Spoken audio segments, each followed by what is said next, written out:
feels like it's been a month. I think it's been 3 weeks. I know I missed a week in there. And then we did Grim Fandango Day.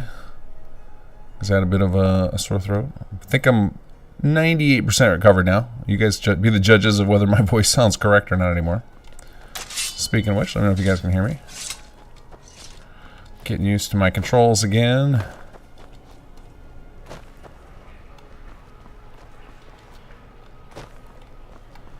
Hey Brian, how are you?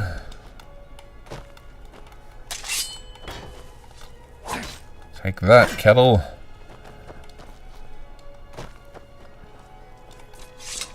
Actually, let's check our skills over here. We've only got one left right now. How are we doing on one-handed sword? Do we make it close to... We're at 51. I think we need to get 60 because there's not much I want in here. I just want these two, I think. Come on, come on. There we go.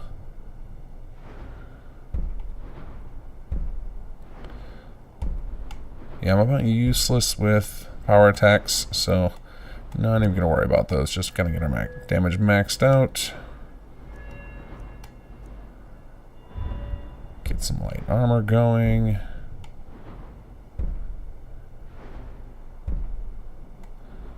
What are all these abilities? I feel like I can't remember what half the abilities do here.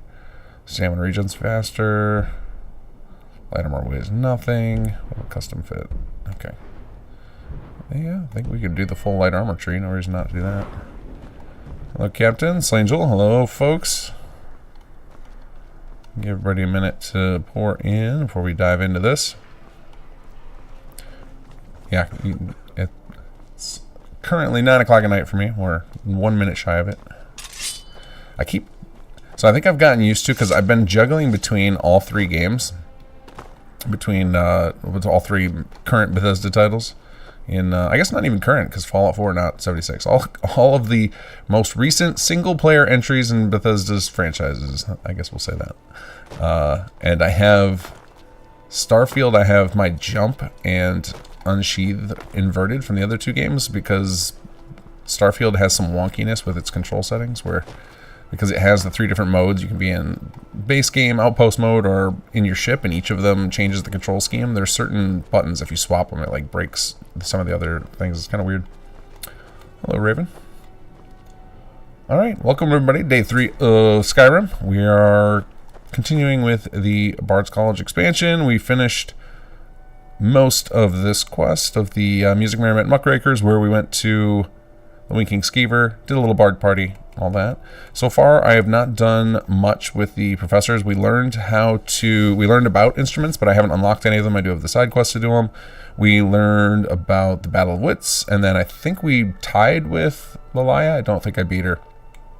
But today, we will continue with the main quest to talk to Sledrig, and then I think we'll start up Mistress Valerine, and then after the next quest in the baseline, I think he specifically tells you to get something from Tiriana. So then we'll be on a bit of a dungeon hunt, which will let us start making use of the East Empire services.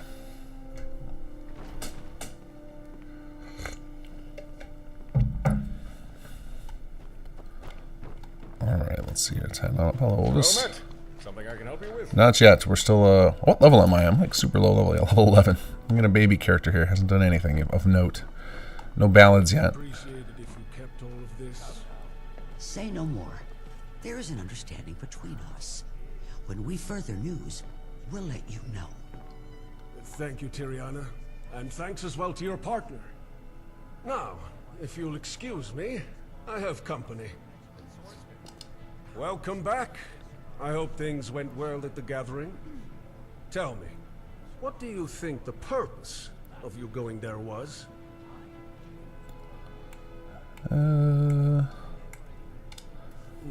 Helping Helvana was part of it, yes. There was more to your lesson. Whether you realized it or not, you spoke to many types of bard, and hopefully listened to them as well. In fact, I know that you listened, because you caught Heron in one of his lies. You paid attention. You took in the words spoken by others, and truly listened. Very good. Yes, very good. You acted like a true bard. There's so many conversations that happen in this cell, and we made it even worse by we've got inter-NPC conversations between all of our characters and the professors, and we added new classes in, and like we were so bummed to find out that Skyrim doesn't have audio rooms. Like in Fallout 4 and Skyrim, you can set up certain areas where sound doesn't pass through, so we couldn't do it in Skyrim. Such a bummer. At one point we were talking about adding another floor onto the thing just to lift his study a level higher to get away from all the noise. I wish to be forthright with you. I am aware of what you are, Dragonborn.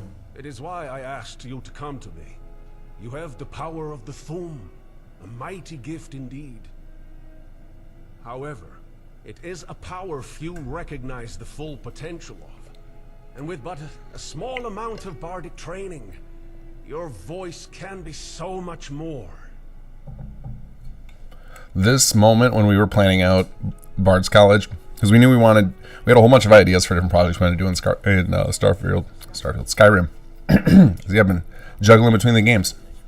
And when we were talking about bards, we were trying to figure like what our hook would be, and then when we realized that like the Thum is the voice, and bards would care a lot about their bards, it was like it kind of carried us the whole rest of the way. It got us into mechanics and main story. In a manner of speaking, yes. You see, I cannot teach you a Thum. That is beyond my ability. But I can show you how to better utilize what you already know.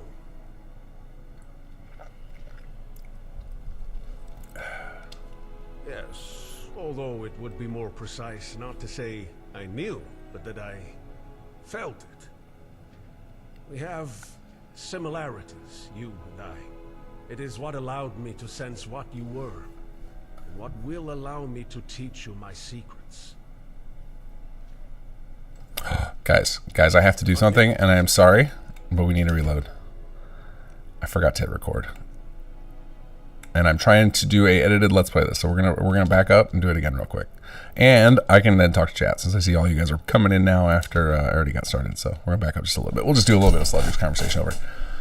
Rizda DA, Kinggath, are you psychic or something? As soon as I started getting back into Skyrim media, they're like, hey, I'm making banger Skyrim mods now. We actually started making these quite a while ago, but they only got released. The first one got released in December of last year. So it was like we started getting into them a couple years ago, and then they just sat on a shelf for a while. All right. Hold on. Hold on. All right. Let me actually hit record now so I don't make you guys have to suffer through that a third time. Choo choo, hello. I guess I'm not sure how to say hello now that we have nukes. Yeah, have you played with them yet? Have you managed to unlock them?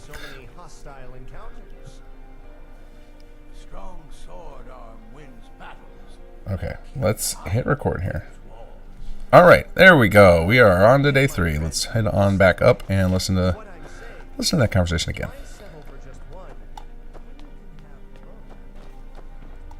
I'd appreciate it if you kept all of this. Say no more. There is an understanding between us. When we further news, we'll let you know. Thank you, Tiriana. And thanks as well to your partner. Now, if you'll excuse me, I have company. Welcome back. I hope things went well at the gathering. Tell me, what do you think the purpose of you going there was? How are your students coming along? Helping Helvana was part of it, yes. There was more to your lesson. Whether you realized it or not, you spoke to many types of bard. And hopefully, listened to them as well. In fact, I know that you listened, because you caught Heron in one of his lies. You paid attention. You took in the words spoken by others, and truly listened. Very good, yes, very good. You acted like a true bard.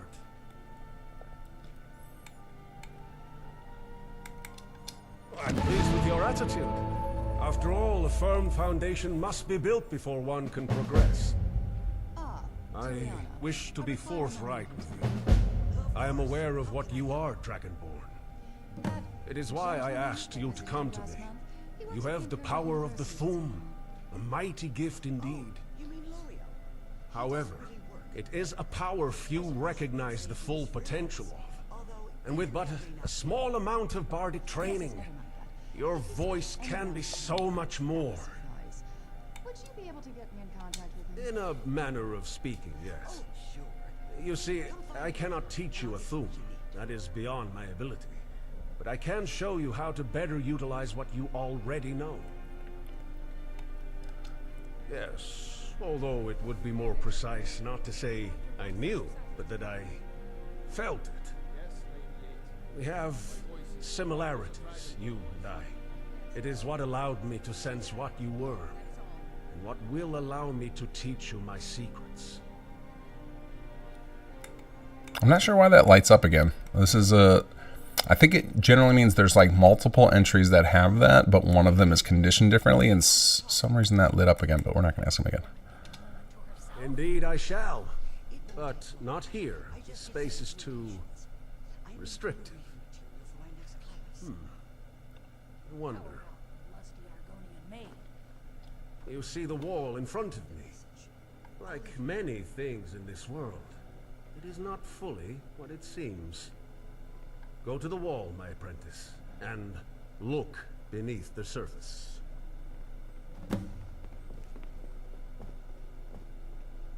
This beautiful mural was done by Cynical. It does a lot of our concept art, and dusted off some ZBrush skills to hand carve this in 3D software. It came out really nice. That is all.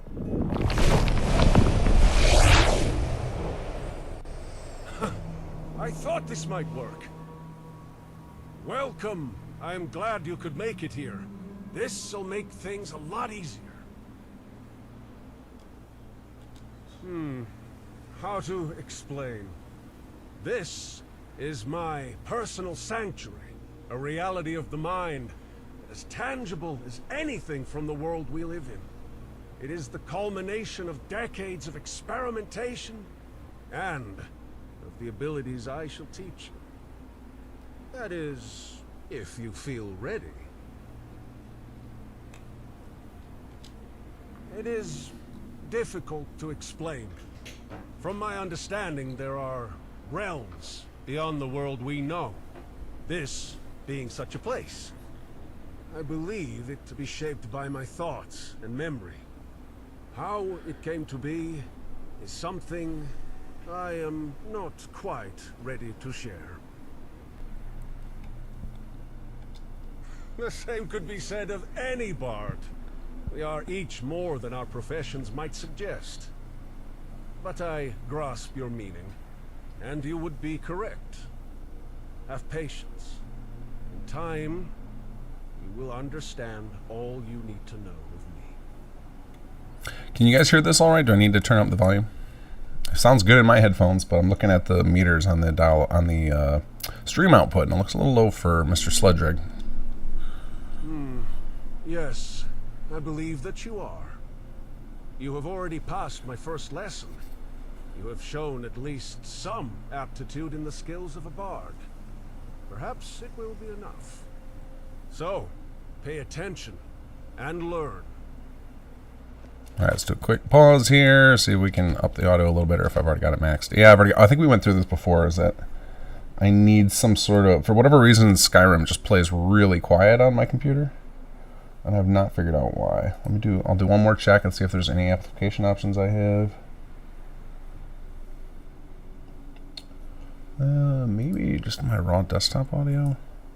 No, it's already maxed. Yeah, I've already got everything maxed, unfortunately. So I need some sort of like, I don't know, plug-in for Streamlabs or something to allow me to increase the volume over 100 to add some dBs to it, or some sort of like mixer. There's got to be some. I'm sure there's something out there. I just don't have it right now. Yeah, Windows volume mixer is already maxed out. It's set to 100% in Streamlabs, so I think I'll need some third-party piece of software in the middle to crank it up. All right, well, we got to pause. Let's catch up on chat here.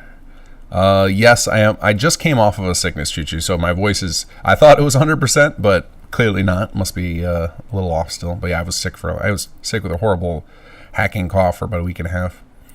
Let's see here. Old Sly Sledrig, I like to call him. Hello, Bramble. Kenner been watching Gopher playthrough? Yeah, I have as well. It's funny because he's like basically at the same spot I am in the main quest. Watching his playthrough, it makes me wish I'd gone from the beginning and do one of the things he does I really love is actually like reading the lines the player does as a character, but didn't do that from the beginning. I don't want to start in the middle of this playthrough, but I really appreciate that. And his Leonard character is really funny. So it's if you guys want to watch a great playthrough of this as well, Gopher as his bringing back Leonard from retirement. He's got this character he's been running for like 6 years, something like that, and he brought it back and is doing a playthrough of Bard's College right now, and he did East Empire expansion, and his will be much more entertaining than my playthrough. I'm hoping I can at least give you guys some cool insight into the background of like how we developed it and why we made certain decisions and such, because some of it is interesting game limitations, or we wanted to avoid some moddy jank, or stories about who we got to work with, who we hired, etc. It's because this project was quite the learning experience for us. Z Games, is there another minor faction you would like to expand upon in Skyrim, the Vigilance or Silver Hand? Silver Hand has definitely come across. We talked about the Vigilance at one point, but I think doesn't Blood and Stone now give like a whole quest line with the Vigilance? I don't know if we would try. I think we're not against covering territory other people have. Like other people have done Bard's College mods, but definitely more exciting to do stuff that's absolutely unique, and then definitely other stuff that hasn't been touched in the VC program would probably be our preference. Yeah, Leonard learning to dual wits was fantastic. Yeah, all of his whole playthrough has been really, really funny. Check out the nice weather in Sanctuary. Yeah, it's the weather is actually really important to. It has some tie-in to what's going on in the story. It was actually originally meant to not be necessarily the weather. We originally wanted to have control over not just the weather, but the sun positioning, and we couldn't quite figure that out. So it might be something we get patched in eventually, because I don't think you can stop the sun from moving in the game, but I think we could fake it with a skybox probably. So that we'll talk about that more when we get further in the story. I don't want to spoil anything for people yet, and let you find out about it as we play through here. Chuchu, I don't have a working save with Chapter 3 done, and I'm working on a lot of mods right now, including hopefully a Wonder Plot. I'm going to get a game going soon. SS2 plus AR2. Oh yeah, no worries. Well, I've sent you a video of it so you see how it looks. It came out, the bomb drop in SS2 came out really good. But this whole area that the Sanctuary has made, this is from Bethesda released a resource pack that came out in December of last year when they launched the VC program, and it was a whole bunch of special assets that weren't available in the base game, but now everybody who has the version of Skyrim that the VC stuff came in gets this resource pack for free, including PlayStation users. And there was this really cool desert kit in there that we wanted to use, so we got to make the Sanctuary look super unique, and those are all Bethesda created assets, so they're basically official. This is why if you ever see somebody doing a playthrough, or if you yourself are doing a playthrough of Bards and you are using like an old version of Skyrim and you've backported functionality and stuff, you might have a bunch of purple textures in here, and that's because you're probably missing the resource pack. M. Rudd, hello there, or Mr. Udd. I don't know how you say that in Twitch chat. Sorry, Twitch chat can get lonely over there. Most of our audience is over on YouTube. I hope there's a mod that changes the word Dragonborn to something like Pretty Princess. I won't be shocked if somebody tries to release a mod to replace all the Dragonborn stuff. I know we get requests for that, but because it's so tied into shouting, the main quest of this is always Dragonborn associated. But we did intentionally gate off every word of the mentioned Dragonborn until after you get access to all the other functionality in the mod, so you can do all the instrument playing, the ballads, the Duel of Wits, the quest line for the from Valerine and Tirana services. All of that stuff is completely separate from the Dragonborn stuff, so that way people who aren't playing a Dragonborn character can not have their immersion ruined. And then more stuff about my low volume compared to my voice and OBS stuff. Yeah, hopefully I'll get it fixed. I will. If anybody knows of anything, I think somebody suggested Voice Meter. I'll have to look into that. I think I've owned that before as a way to possibly bump it up, but I don't want to do that in the middle of the stream here. We'll have to do it either after we're done playing or if we get a crash. Although it's Skyrim, knock on wood, pretty rock solid. Hard to crash this game anymore, for me anyway. Lachlan, morale, the game volume, it fine. However, you are quite loud. I could turn myself down, and then you guys could bump up your local volume, I guess. There we go. I dropped it down by 2 decibels. We'll see if that helps a little bit.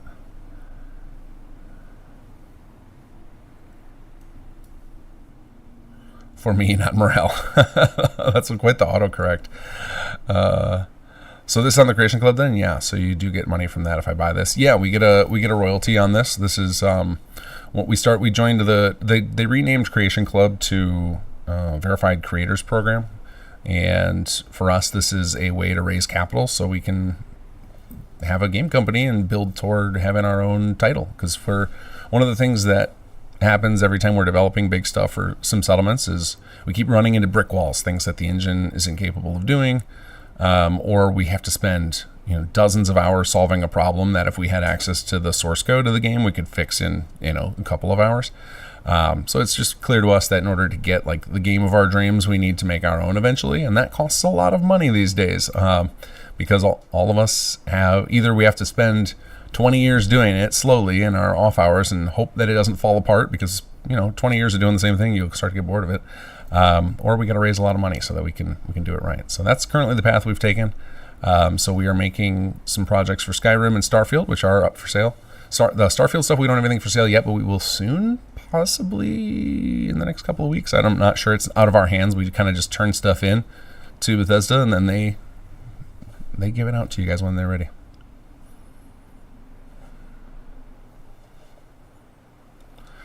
Game of my dreams will be I like what we're doing with SS2. I think the direction is good, but there are a lot of things that are janky because we had to do wonky workarounds. But I like a lot of the mechanics in it. I like the idea of a really rock solid story that leads you through the types of mechanics that you'd find in a 4X, where you start out. I like the combination of you start out from nothing, and you get to be emperor of whatever big a space you want over time in a way that, and fight some wars, do some diplomacy, do all the things you would do in a game like Civilization or Stellaris, but from the perspective of a first-person RPG hero, from the Bethesda game style, where you start from nothing and you work your way up. I think that the two can be blended. It's just tricky to do so, and we've been. You can see with a lot of our automation systems and stuff that we do in SS2, that's kind of where I think it needs to go, where you need to have the ability to just be like, you know what, I want to focus on being an adventurer right now, so I want to automate all this stuff. Or, you know what, I want to not do much adventuring right now, I want to crank up all these options, and I'm going to get micromanaging. And that's how some players choose to play SS2. They do things like, go all in on the complexity of resources and treat it more like a Factorio game.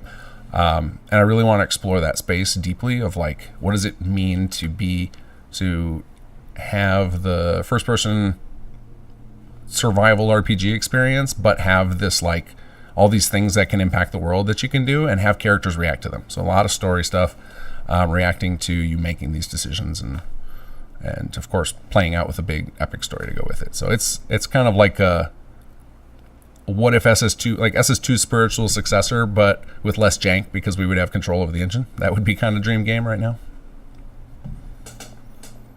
All right, let's get back to Mr. Sledrig.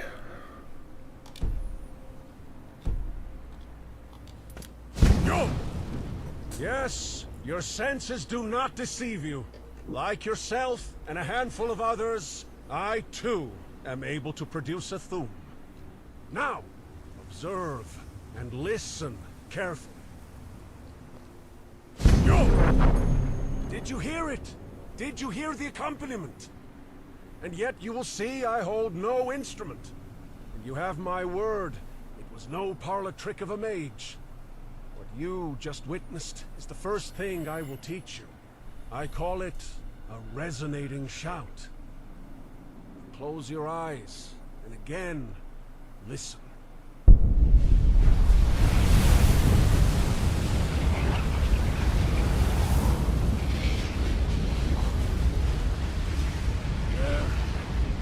Shared with you my knowledge of this ability. You are a bard, so I believe you should be able to comprehend. Now, in order to perform a resonating shout, you'll require the aid of a resonance crystal. Lucky for for you, I have one right here. When imbued with the soul of a dragon, this crystal traps and amplifies your thumb, granting it new potential and power.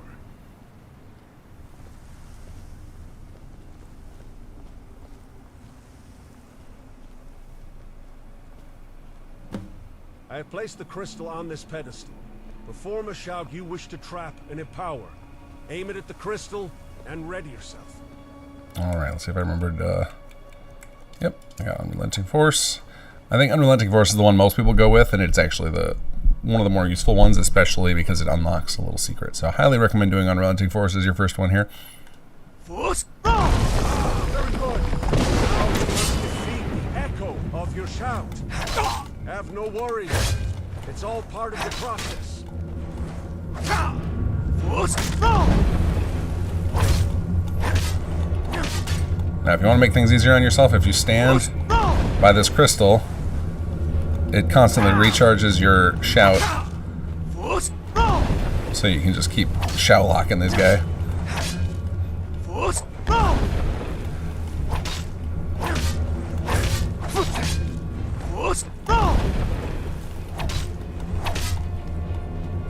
Oh wow, that was quite the launch.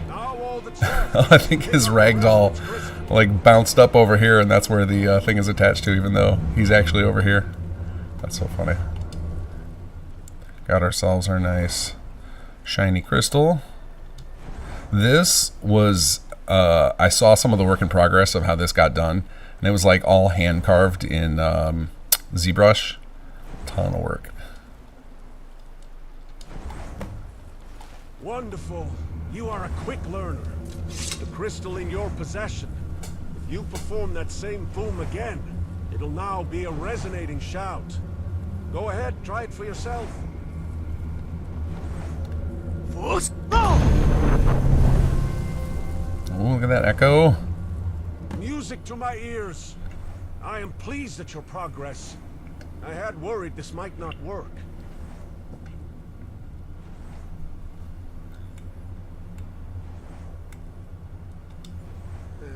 It is a long story.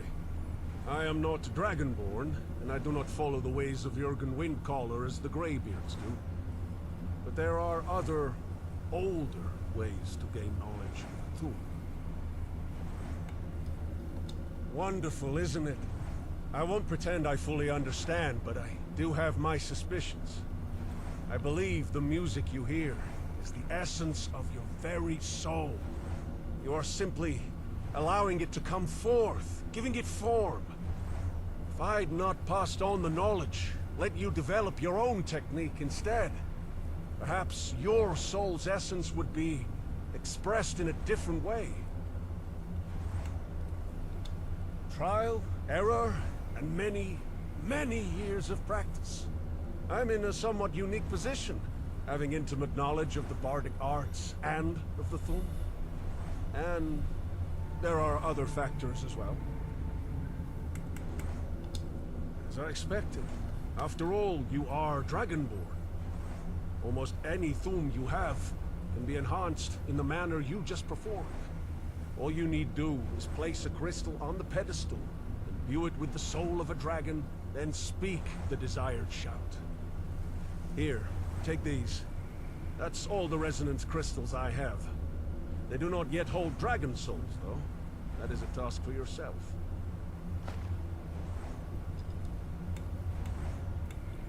So yeah, this was one of the first. Actually, I think this was the second big ability. I can't remember what order we came up with. I think the first thing I came up with in prototyping was the chanting, which we'll see later, and then I think the resonating shouts was just something that came up in conversation of like, I wonder if we could change the shouts without changing vanilla records, because I know for a lot of people the shouting system is always like, you know, most of us, we have like Whirlwind Sprint for some dungeon puzzles and Unrelenting Force we use for, you know, it's a quick, easy spell interrupt, and that's about all we use. Like that's anytime I watch somebody play through, that's almost all they use in shouting. So I was like, there's gotta be a way to punch these up.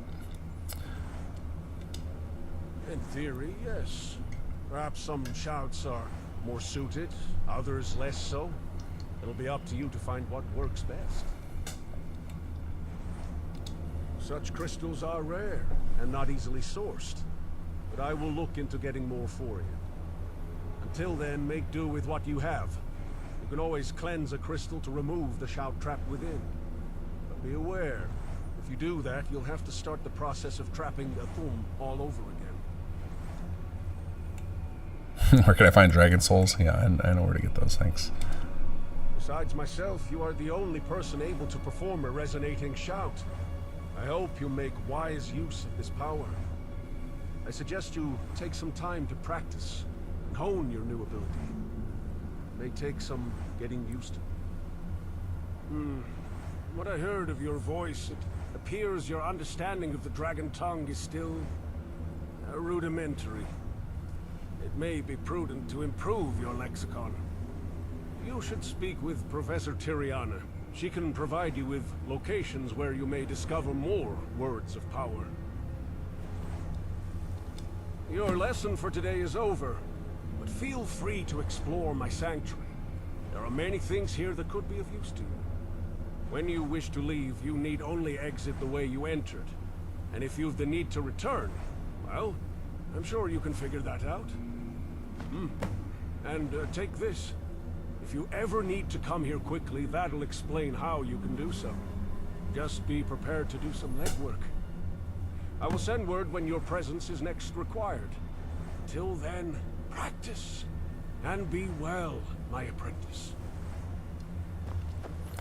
I love the background sounds. It's kind of got like some space whale vibes going on. Really changed the mood of this place to make it feel more ethereal. All right, I got a lot to say about this place because this place is, I love this place. So this came about out of a necessity. So one of the ways I like that we work on these projects and kind of come up with everything is we kind of go back and forth between theme, story, and mechanics about how we build things. So it'll, something might start out as like, hey, we got this cool mechanic idea, or hey, we got this theme and we want to build a thing around it.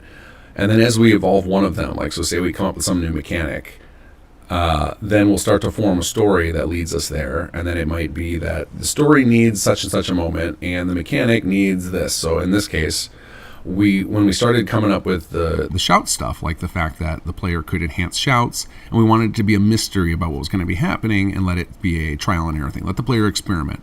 So I was like, okay, well then we're going to need somewhere the player can practice, right? Because if you shout in the middle of anywhere, you could randomly hit a friendly NPC and turn people against you, which is not cool. So we needed a place that was totally isolated. And so then the Sanctuary was born as a place for that, and then we were able to work that into part of the story, and it actually plays out. Quite a bit of stuff happens because of this. And we were able to show a bunch of visual things with that. But having a place where you could practice was important, and we needed some way. How does the player decide what shouts to get upgraded? Because we don't want to have to do, this is one of the things that we're doing differently with the stuff that we're putting in VC versus what we do with sim settlements. With sim settlements, we're okay with sometimes we gotta do janky menus, right? You guys think about like the building plan selection in sim settlements, and it's just you're selling things to an invisible vendor. It's pretty hacky, right? But it's like, it's fine. It gets the job done. Whereas with this system, whereas in the stuff we're doing in VC, where as much as humanly possible, we're like, all right, we can't do things through these normally janky ways. We have to like figure out how would Bethesda have done it and come up with something more unique. So then that's how we came up with this whole capture a shout in a system, so that you're capturing it, that is you choosing it, imbuing the dragon soul is like your confirmation, and then fighting the thing is kind of like your trial to earn it. So it everything is kind of designed more around that of like, we're not allowed to use like janky hack menus. Everything has to feel like a natural part of the game, which is a good challenge, and forces us to kind of think a lot differently about it. We can't just take a lot of times, like the stuff that ships in SS2 for mechanics is whatever I could whip up in my time when I was working on it, right? I'll have so much time to develop a mechanic, and then I'll be like, I just got to get something basically working, and then, we'll polish it up over time. But a lot of times the first draft is a little rough around the edges in the free stuff, but in these things where we're like, all right, if we're going to ask people to pay for these things, we have to spend the time and get the right people and make them at top tier. You'll notice this, showing off the crystal, but we also have, like, when you do the resonant shout, there's these like crazy effects that come flying at your camera. You see those like the pink little trails. One of the early things we realized when we started this project was we were going to need to get a proper VFX artist, and I asked around the community, talking to all sorts of people about who to work with for that, and everybody kept saying Kitty Tail is the absolute best in the community. So fortunately, she had some time on her calendar, and we hired her to make all the visual effects for this. There was a few I think we made ourselves, but most of them she did and absolutely crushed them. If you want some really cool spell effect replacers or new spell packs for Skyrim, go search for excuse me, the author Kitty Tail. I'll type it in chat on Nexus, and she has got some just amazingly beautiful spell effect mods for Skyrim. So if you want some more of her work that you've seen in here, any type of spell effects that seem custom in here, those are, she probably did those for us. Like she did the portal that you're going to see in a little bit. She did that thing. So we needed that thing, and then we added this because, again, to help with the experimentation, we're like, well, we need people to be able to not have to wait for their shout cooldowns. You know, a lot of times the shouts, some of them have like three to, I think the highest is, I'm trying to remember what the highest one is. But do take care. Crystals can be fragile. Sorry, I was interrupting Sledrig there. Some of the shouts have pretty ridiculous timeouts, and it would have been really obnoxious to practice and learn what your echoes do, like what your resonance do. So we wanted to make sure, so we needed that, and then the crystals was like, all right, we need to erase them. Okay, so we need something to erase. So then we went to the pools, and then this, you guys will see in a little bit what that does. That's some story stuff. But not right now. Later, you will see. So anyway, this place was really cool because oh, there's that portal. I was saying there's a portal that she made for us as well that I thought came out really cool. And then, of course, we needed, with the resonance shouts, we needed a sound effect to go with it. And since everything is bard tied in, we tried to do a musical theme, so it's got kind of some chimes in it. So there's a lot of, any new sound effects we had in here, we tried to add in kind of a musical flourish to them to keep on theme for this. One of the reasons you'll want to grab Unrelenting Force as your first one is because periodically you're going to find... I see you have found something. Oh, we got this line in finally. For me, the way is clear. You, perhaps not. Where you hear the chanting, that means there's a wall nearby. We must remove any obstructions that impede our path. For that, we usually require the right tool for the job. So this was him hinting at how you might do it. There's a second hint in one of our dungeons where there's symbols on the wall near a similar door that lists the name of the shout in dragon tongue. So any version of Unrelenting Force, once you've got the Resonance Crystal for it, will unlock these doors. There's 3 of them throughout the project. And these unlock a shout that was actually in the base game and unused, and we hadn't found any mods that brought it back, which maybe there are some, but we did our own take on it, and I think this was implemented by Imperial, who does a lot of our implementation now of the non-sim settlement stuff. So it creates a lot of the magic effects and figures out how to do some of the mechanics. Like I will do a lot of prototyping stuff, but now he's kind of taken over on a lot of the implementation side of new fancy mechanics, and now I'm more of an idea man in that department. But the Phantom Form, I don't know if I have any Dragon Souls to unlock it right now. Let's check. Yes, I do. It says 1 Dragon Soul.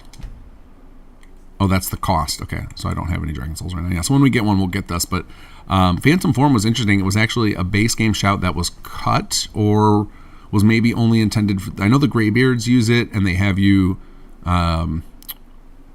like destroy the shadow, like have you attack it, or I think they have you hit it with Unrelenting Force. And we made it way better, way cooler, but all the voice files for it, like for all other NPCs and the player, were already in the base game files. So we were able to piggyback on that, to have it sound legit, and that came out really good. So I'm glad we got that in. And it's really cool the way it ends up working. So our Phantom makes a clone of the player. It even looks like the player. And we've even got it programmed to try and use whatever the player had equipped at the time. So if you have like a fireball spell equipped, it'll try and use a fireball. If you've got a bow equipped, it'll try and use a bow. It's not always reliable because the AI in this game kind of just does what it wants, but that's what it attempts to do. And it feels pretty cool when it works, like when it actually does what you expected it to. A lot of trial and error in the creation of that particular apparatus. If you ever wish to capture a Thum in a resonance crystal, you need only place the crystal upon the pedestal, imbue it with the soul of a dragon, and then perform the desired shout. Defeat the resulting echo, then enjoy your new enhanced Thum. Now this I really like. This we ended up creating for this too. We ended up having custom models created for these again from that same perspective of like in Sim Settlements or any free mod. We might just kit bash something or find something base game that wasn't used a lot and just use that, maybe retexture it. But for this we tried to again not cut any corners, like make sure that these things stand out as unique, but still feel very much like they belong in the game world. So we based it off of the Nordic rune style in the base game, and a lot of like dragon-esque bits within them. But those were custom designed assets specifically for this, and we're going to keep trying to do that. I know there'll always be some cases, and I'm sure there's some things we can find in Bards where it was just like, oh, they just retextured that, or those are repurposed. But anything that's mechanically significant or things that you're going to be engaging with a lot, we're going to try and get custom assets made for them, so it doesn't feel like we're just being hacky and cheap. It's like, you guys are paying good money for this. We're going to deliver you guys something solid, something that feels like it could have shipped with the game is kind of the goal. You can see that, can you? Well, that will be important later, but not now. So we will visit this later when chanting comes into form. That is useful right there. And then lastly, we have again another copy of the mural here, but this one is actually a skill tree. When you look upon that mural, I suspect you see something different than I do. The mural offers a reflection of experiences both past and future. A window to roads you will travel or already have. Whenever you feel inspiration tug at your soul, I'd recommend you take some time to study and reflect upon the mural. So this was something we talked about early on of like, we kind of want a skill tree for it, because like when you look at the base game skill tree, the constellations in the background, you've got kind of like your thief section in the green, your mage section in the blue, and then your warrior section in the red, and that's kind of the game. A lot of its mechanics and stuff are divided around that trifecta, and then I believe you go, I'm trying to remember how it's set up. There's also a werewolf and vampire trees that are available. When you have the DLC and you become them. I don't know if it's like up a level on this. I can't remember how you access them. But anyway, we tried to see if we could interface with that system. It is hard coded in the EXE. There's no way to do it. So the mods that support those additional trees that look like this have to use the script extender, which obviously was a deal breaker for us because we want this to work on Xbox. We want it to feel base game. We don't. I've had this conversation about why we don't require the script extender for Sim Settlements. Same reason would have applied here, is that while a lot of you guys who are watching probably use the script extender and think nothing of it, it is a minority of players that use the script extender because it's complicated. Most players who play these games, like the Bethesda edition of the mods menu to Skyrim Special Edition and Fallout 4 was like a huge boon for the modding scene. Like, so many players who would just never touch mods because they're intimidating suddenly did, and I think that's important. I think we got to open up we got to ease the cost of entry to get more people a chance to try this stuff out. And I think the more players who use it, the more players will make mods, and then we get more mods and better mods. So the skill tree here, we kind of divided it. We put like the two in the middle are kind of generic toward anybody could make use of them. And if you go left, these are kind of shout related or chant related, which we'll get into in the main quest a little bit later. And then on the right is stuff related to music. And so I can quickly go over what they do. So spiritual connection is while you have companions, you gain a boost here. You can see your stamina and magicka will regenerate. I think I'm actually going to take Draconic Knowledge, though, because we're so low level, this is super powerful. So Draconic Knowledge, the more words of power you know, the faster your skills will improve. So we're definitely going to take that one. And we use the same art as the main skill menu, again, just to make sure we had that tie into the skill menu. So when you see them light blue, it means they're available to grab. Purple, not available yet, and they highlight that gold color once you have selected them. So we took use of that. Same thing here. Going to the left, Empowered Voice. This is going to improve the power of some of your shouts. So not all shouts have power to them. Some of them, like I'm trying to think of a good example. Like there's one that makes it so it like does this whisper, like Aura's whisper, and it'll make it sound like a character is like taunting enemies. Like there's no way to enhance that, but something like Unrelenting Force or Fire Breath you can easily enhance by just increasing the damage output or the stagger output of it. And so that's what Empowered Voice does. Thume Mastery reduces the cost of your shouts. So the it doesn't show it to you until you have it, but the cooldown effectively on your shout. So when the cost of a shout is cooldown based. So it's basically you can use any shout at any time that you have unlocked, but it'll take, the more powerful they are, the longer it takes to cool down. So this reduces that. Meditative chant. So the chanting, I'll get into that later. Chant Mastery, both of those have to do with that new system. And then lastly, Dragon's Roar makes it so that all of your shouts trigger a stagger around you, which can be pretty useful if you're getting surrounded, especially because part of the Bard playstyle, we tried to figure out like what would the Bard playstyle look like, because in a lot of other games, you're kind of a support class, but you're not as fragile as something like the healer. So you've got to be able to hold your own as well. So it's kind of this interesting class that's always been kind of partway through. If you looked at the skill tree, it would be somewhere between a mage and a thief. And so we started out when we were designing this, we were brainstorming about like which of these perks would they have, and we had disagreements about what ones they would land on, but we found a few that we liked. We liked the idea of them using one-hit weapons, light armor, and speech. Like I think those were everybody on the team agreed, and then the rest of it was kind of up in the air. I think most players I've seen play through seem to feel like restoration fits in nicely, because obviously you can do heal other, and since you're a support class, that fits in nicely. I don't feel like much on the warrior tree fits in, but then of course we just kind of treated it like shouts and music playing were kind of like the two other skills. So we kind of landed on around 6 skills that feel nice for the bard, and that's kind of what you want for a class. So you can go much deeper. If you divert too much of resources from that and don't focus fire on a couple of skills, that becomes problematic. Now we didn't have a method to allow you to spend your normal skill points from that, which was unfortunate. I would have loved to just be able to use the skill points, but that is why you get those bardic inspiration. So you'll see periodically when you're completing our quests, or we've got it tied into a whole bunch of different things. Where do we put those? I can't remember if they're under... Oh, I just spent mine, that's why. Did I have more than one? I may have had 2 actually available. Okay, I only had 1. I thought I had 2 inspiration. Oh, because I lost the... If you win the Duel of Lalaya, you'll have 2 at this point. So there are a whole bunch of things that get you bardic inspiration, and we basically have an invisible XP tracker, because again, just like the same reason that we can't tag into this menu because it's hard-coded into the EXE, so are the skill actor values. So those little bars, like you see below Sneak there, the ones that will fill up on your screen, and the thing that comes up on your screen and as you level up, those are hard-coded into the EXE, so you cannot add more to them. Which is, again, very unfortunate. So bardic inspiration is kind of all invisibly tracked, and it does all the things you might think of bards based on what we're showing you with bards. So obviously, like dueling, the Duel of Wit does it, playing music does it, shouting does it, reading books does it, discovering new locations does it. There's a whole bunch of different things that are tracked in the background. But the idea is basically as you're playing the game, you will naturally unlock more things. And if you want to do it, if you want to unlock more bardic inspiration faster, play a lot of music, do a lot of shouting. So that's how you'll get through this tree faster.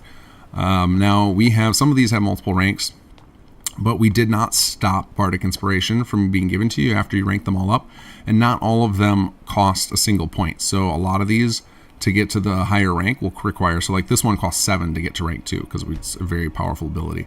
But we did that partly because we wanted it to last a lot longer in your gameplay, but also because you get these skill ups independent of the rest of the skill ups of the game. So it's kind of like a lot of things you can double dip with, like where you'll be skilling up the base game and ours. And also it made it feel more unique, so it didn't feel just like a direct copy of the base game skill system. But I think generally if you played through our main quest and most of the side quest content, not even doing like the full, what would you call it? The full Duel of Wit all the way to the top. Excuse me, that you would end up with enough to get at least 1 point in the whole tree if you wanted generally. Alright, so that is my whole spiel about this place. I love the way this place came out, and I'm very excited to go show you guys a bunch of shouting now. But, oh, he's got one more thing to say. Pool. Any resonance crystal can be wiped clean by bathing it into the pool's water. But be advised, there is no reversing the process. Once a crystal has been cleansed, you must begin the process of trapping a Thume again, from the very beginning. Thanks, Sledrig.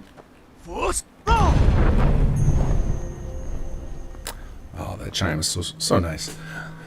There's a space whale. Did you hear it? We got space whales. Not really. I actually think those sounds come from the what's it called? Hey, Not the apothecary. What's that place called? I snuck into the sanctuary. Bad habit of mine. Sorry for sticking my nose in, but I couldn't help myself. I wanted to see you practicing. I'm amazed at how quickly you learned the resonating shout. Once, I tried to convince Sledrig to teach it to me. But considering I can't even produce a thum... Sure. I mean, with enough practice, anyone can learn a thum. Well, okay, maybe it requires a lot of practice. And some natural talent. And years of study. But if Sledrig can do it, then I don't see why one day I can too. Oh, well, mostly history, I suppose. Things relating to dragons and such. I don't think it's escaped your notice that our master has a vested interest in such things. I don't want to get in trouble, or ruin the pace of your training. But, did you notice those crystals in there? They're an important part of what allows the sanctuary to exist.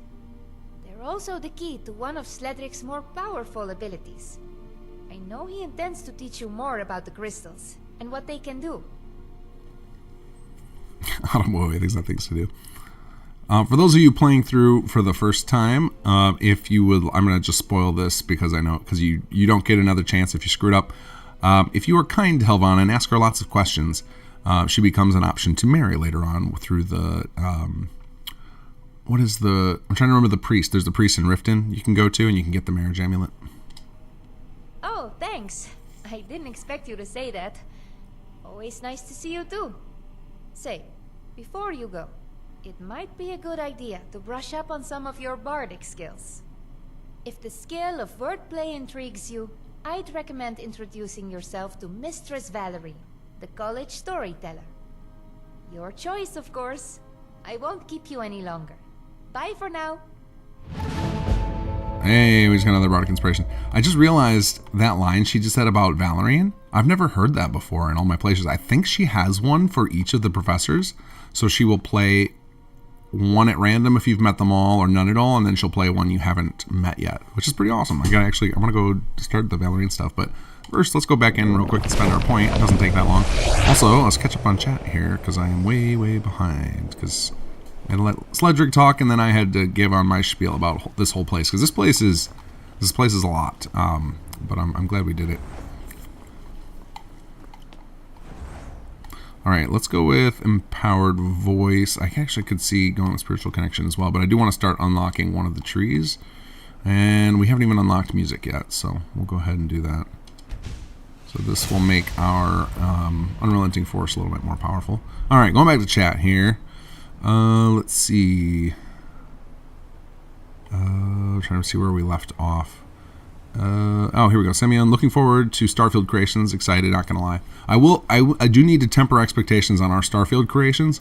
We're lacking a lot of tools still, most importantly lip sync. So we will be pricing our things accordingly. So knowing that we're not hitting, like, to try and set expectations, because I don't want people to think we're doing some settlements in Starfield. While that might happen eventually, we're not even close to there yet, because there's a lot of weird limitations I didn't expect, like size. Like the whole creation size can only be 1 gigabyte, and considering how much bigger models and textures are for Starfield, it's like that is extremely limiting. Any of you who've downloaded the latest build of SS2 knows how quickly we can fill up multiple gigabytes. Spider Spectre, I would love that, especially if it appeals to my hoarding. I always do in Fallout and Elder Scrolls. Oh, I think this is from back when I was talking about our dream game. This looks like yours as well. Z Games, what would you prefer for such a setting? Post-apocalypse, fantasy, steampunk, etc. I mean, I think everybody who came together on SS2, we all came from a love of post-apocalypse, but, I think it'll depend on what story ideas we have for it, because we got to find the right setting. I think you can make the type of game we would want to make work in any setting. We just have to find the right fit for us, and maybe it'll be, some story ideas somebody's got brewing, or maybe it'll be an opportunity to license some IP.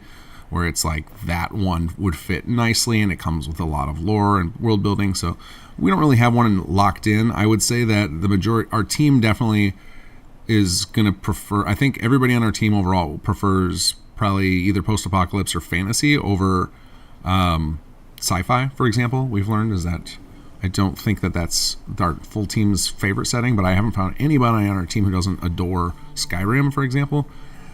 So I don't know. We'll see. There's I think it could work. I think the game idea could work in any setting. So we'll wait. That's less important to me. I think first the game has to feel really good before the rest of it matters. Dark King, good evening to you as well. Raven Sofka. Craig Villeneuve, very nice work, thank you. Captain, good night. Looks like I missed that 20 minutes ago. Sorry, Captain. Let's see here.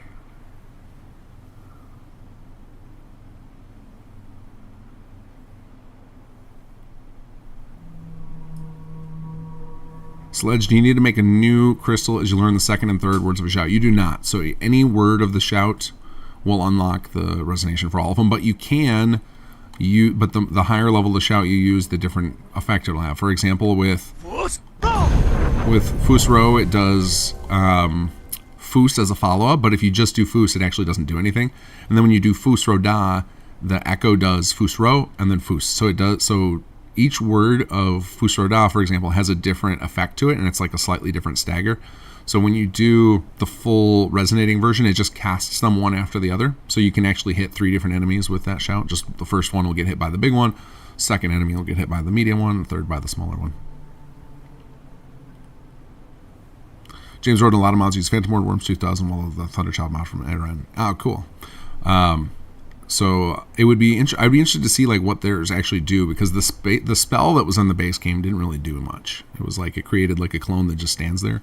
So we're like, well, let's make an actual spirit clone to make it more interesting.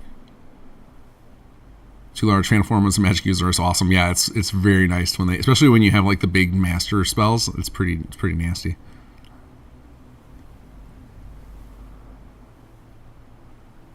Nick, are you going to play Part 2 of Grim Fandango sometime? I already did it off camera. I had one night I couldn't sleep and I played through the rest of it.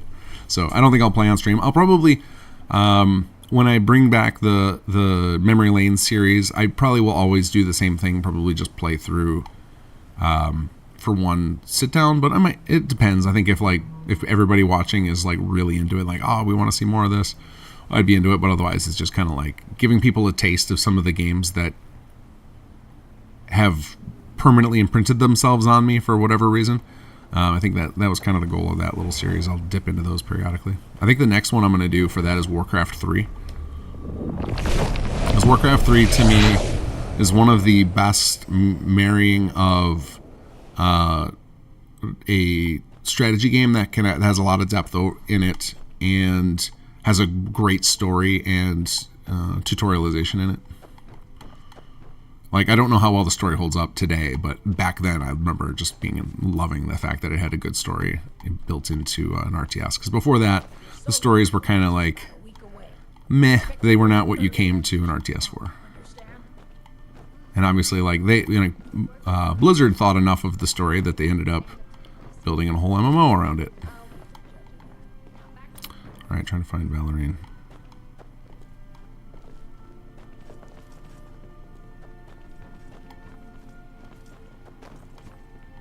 Now, we tried to give everybody here a package so that they will go do things throughout the different times of day, so they'll act like a normal Skyrim NPC.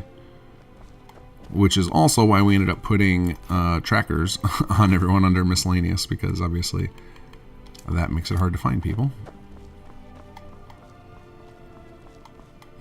Oh, what is Olvis doing? Oh, looking in the chest. Okay. Alright, here we go. Wake up. I want a job. Oh, another student. Feels like there should be a wake me up from sleep Valerine, Dean of Storytelling, message option where they yell at you. It is my responsibility to ensure all of our students have a firm grasp on the importance of words and their uses. I also arrange and manage any performances or services that the Bard's College may provide. Tell me, do you have any interest in the application of the spoken word? and how it may sway and influence those around us? If so, we should speak. Very well, I shall indulge you. Briefly. First, you will address me as Mistress Valerine. I oversee the education of aspiring bards who wish to master articulation. My expertise lies in the art of persuasion and diplomacy, via the careful manipulation of the spoken word. My methods can sometimes seem unorthodox to others, but they yield results. No one can deny that. Could it be? Has the college finally received a student who's interested in more than just plucking strings or singing some dour dirge? Assuming that to be the case, allow me to be blunt. I could use one such as you. However, only if you're willing to learn via practical application. I have had my fill of students who merely study theory, only taking my lessons to improve their lyrical prowess. But if you're serious in learning the power of the spoken word, I will teach you. I shall pass to you the skills of an emissary. Emissaries are the architects of persuasion, weavers of influence. We sculpt perceptions with every word. Our clients rely on us to be their voice, to advocate on their behalf. For a skilled emissary can turn the tide of fate with but a single sentence.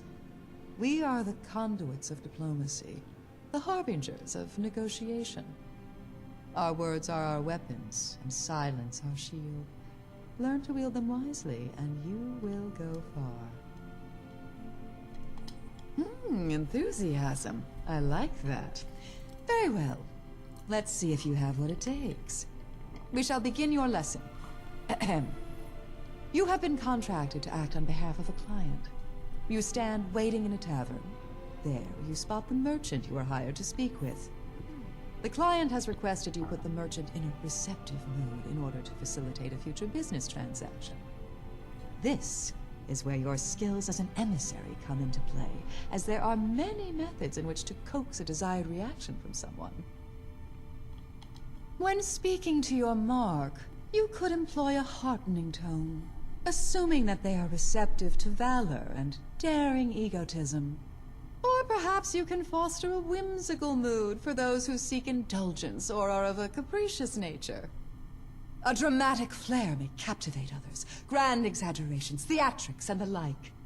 While some may favor an enigmatic strategy, with little of true substance said, but leaving them with a deep sense of intrigue. It will be up to you to discern the correct approach and to craft your words accordingly.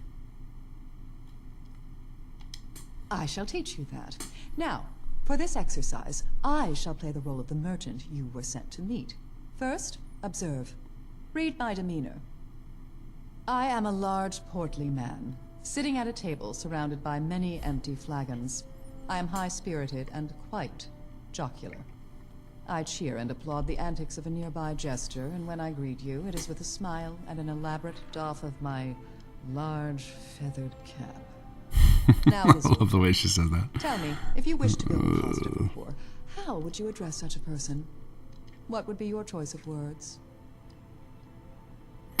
All right, so this minigame, I remember when we were talking about this, we were trying to figure out how can we make a better systemized speech game, because most of the attempts at making like an interesting speech game, I think they're always missing something. They just feel like too phony or too complicated. And then like I think after we tried to work it out for a long time, we realized that like it's hard. It's almost impossible, if not straight up impossible, to do a good one that's not just everything handwritten. So we ended up having to couldn't be an infinitely expanded system. It had to be very specific. Let's see here. I'm going to go with dramatic. Ha! Yes! Excellent! You picked up on the merchant's temperament and mirrored it back perfectly. Well done. In this instance, you couldn't have given a better response. But do bear in mind, you don't always have to be perfect. Your mark may also respond positively, if less so, to other approaches. You must always be testing the waters. Remember that? Well, I think you've picked up on the basics well enough. Let's try one more, shall we? You are now meeting with a local cutpurse with delusions of grandeur who fancies herself a hero of the downtrodden. She's shown great concern at being apprehended by the town guard and has arranged your rendezvous via increasingly elaborate and cautious means. Your client wishes this petty thief to be at ease and feel comfortable. So tell me, when meeting with her, what would be your choice of words? All right, said cut purse, so I'm automatically going down an enigmatic. Quietly greeter, speaking metaphor, yeah. Magnificent, yes. This was the correct approach. You observed and comprehended. There was another option, but your choice was the best. And perhaps you are ready for something more practical. Yes, I think you might be. So, do let me know when you're ready for your first assignment. As an official emissary of the Bard's College. Let's go. Yes, I do have something that may serve for you to cut your teeth on. You see, I have a network of canaries that help keep me apprised of local goings-on. However, my network has not weathered recent events as well as it could have. This includes the loss of my source within the Solitude City Guard. I have, however, identified a suitable replacement. One easy enough to recruit, with even elementary knowledge of my emissary techniques. So, I want you to convince him to trade his knowledge for my gold.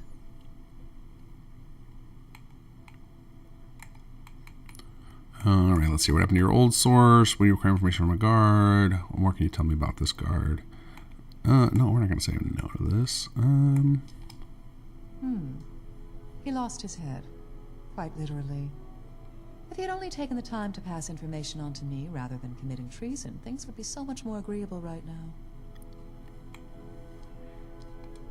The city guards can be an invaluable source of information, especially during these violent times. In a single day, they may go from interrogating the basest of criminals to standing unnoticed behind nobles planning their matters of state. Recently, he witnessed what happens to traitors, and seeing your colleague beheaded can make a man careful about his actions. But this man has a young family whose needs outstretch his pay, so he is conflicted between loyalty and feeding those he loves. Excellent. The guard's name is Norland, and you will likely find him at his regular posting inside the city gates. Return to me once you've discussed the matter with him, preferably with good news. Okay. I love Valerine's voice actress so much. That is Tara Langella, who has actually been in a bunch of games recently. And it's funny, right before we launched Bards, she announced she was one of the lead voice actresses in the latest ESO expansion. I think it's in Gold Road. I don't remember which character she plays. And I just noticed the other day I was updating all of our credits for SS2 because we have the credits scroll at the end of Chapter 3, and I realized she was in there too, which is pretty cool. I'm going to like to think that she used her demo reel from Sim Settlements 2 to show the SO people. She knew how to voice a character in a Bethesda game. That's what I'm going to go with in my head. I'm sure she's super talented, so I'm sure she got it just by speaking to someone there, but I'm going to pretend we got her the job. Ah, a newcomer. A student, perhaps? Yes, I think that you are. Hello to you. I'm Professor Tiriana, head scholar and record keeper here at the college. It is my job to unravel tales of old, finding the truth within. If you ever seek knowledge of ancient places or hidden relics, you should speak to me. Regardless, I hope you enjoy your time here at the college.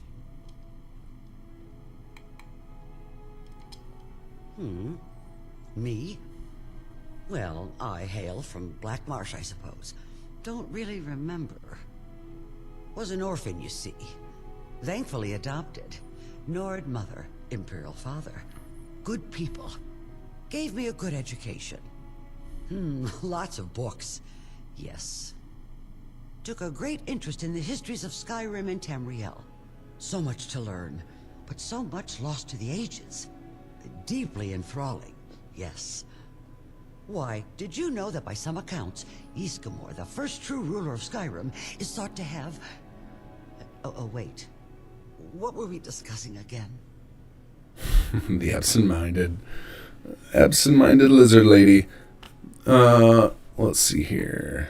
I should remember which one I gotta ask her about next. I guess it doesn't matter. I'll go do both. Oh, yes. I've been known to track down relics from time to time. Now that you mention it, I recall that recently.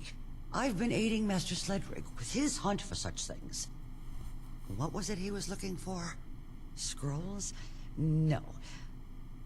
Wait, tablets. Yes, that was it. Ancient tablets bearing the language of dragons. Quite fascinating. If you ever seek such curiosities, I may be able to guide you to where these things can be found. For a price, of course. Ah, yes. Ancient places. Ruins, lost landmarks, forgotten tombs. The echoes of history. I can consult my extensive records and guide you to these locales. Yes. What's more, the places you seek need not be lost to time. I can help fill in the gaps on your map with contemporary locations as well. A flick of my quill is all that's needed.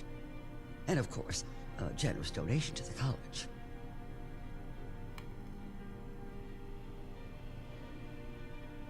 I thought there was... Alright, hold on a second. There's a way to get a couple more map markers out of her. Give me a second. I gotta remember which one. So we need to go to books. Note from Sledrig. Alright, extra lesson for you to expand both your mind and voice. Seek out this tablet of ancient knowledge at Orotheim. If you wish to find more, ask Helvana if she has anything special. She will know what you seek. The rewards will at first not be obvious, but great bards look beneath the surface of such things and know that with time and effort the truth will be revealed. Sledrig. Okay. So let's ask her about... Tidings. Of course.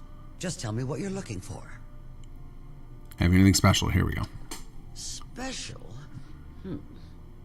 I don't know. Wait. I do have something, yes. Sledrig requested I investigate a number of local legends, and at least one bore fruit. Let me mark it on your map. This is where all my research points to. I'm not sure what you'll find, but it seems to involve dragons. Good luck in your exploration. There we go. So now we've got all sorts of dungeon things we can pursue. So I'm going to mark them all and see if there's any two that are close to each other. So we can get the instruments to get moving on Olvis's teachings, and we can do the tablets of resonance. Now, Sanctum's Resonance gives you a spell that lets you teleport directly to the sanctuary, although you don't really teleport there because as soon as you leave, you're returned right back to where you were. The idea is you're kind of casting your spirit into the sanctuary as opposed to being a teleport spell. So we didn't want it to feel like you were able to use it to just escape. There are mods that add teleport spells already, so this was more to allow you to be like, all right, I'm going to go, spend my bardic inspiration or change up my resonance shouts, stuff like that, and then come back to what you were doing, as opposed to it actually being just like a teleport escape spell. And we also have to meet Norland. So let's go to our map here. Go to the world map and see if we got any two map markers that are near each other.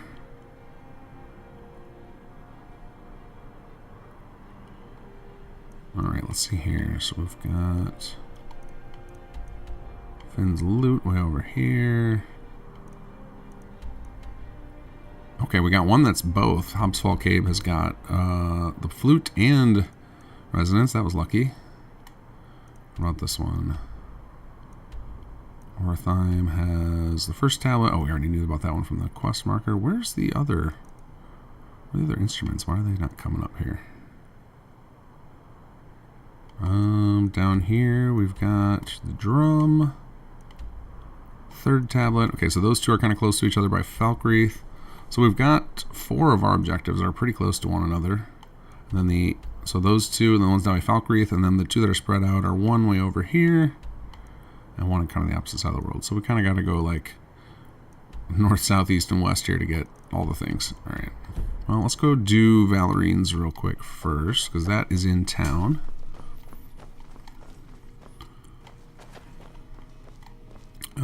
Why can I not find... There it is. There's a door down here. Excuse me. Rise of day, I'm probably going to dip soon so I don't spoil myself for when I buy this. Good idea. Don't blame you. It's definitely a lot, especially the main quest, a lot more enjoyable if you've not experienced it yet. I also want to remember whenever we go to these towns to go pop in and do some dueling. Hey, wanna play tag? If you're heading to the Blue Palace, you might want to... Nick Carter, can you do the Sheogorath quest? The old beggar outside the Bard's College starts it. It's a short quest. Maybe another day. We got so many things to do right now.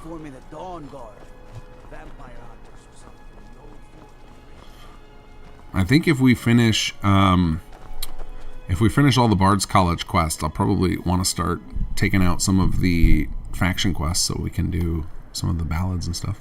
But it'll depend. Because like I said, Sundays we're gonna do Skyrim frequently, at least until we're done playing through Bards and East Empire. But after that, I don't know what we'll end up doing. I don't know if by then we'll probably have some Starfield stuff out, or maybe another Skyrim thing out. Who knows? What is it?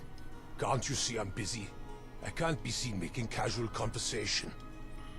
It's my duty to watch and protect this magnificent city from any threat that may rear its head, lest I lose mine.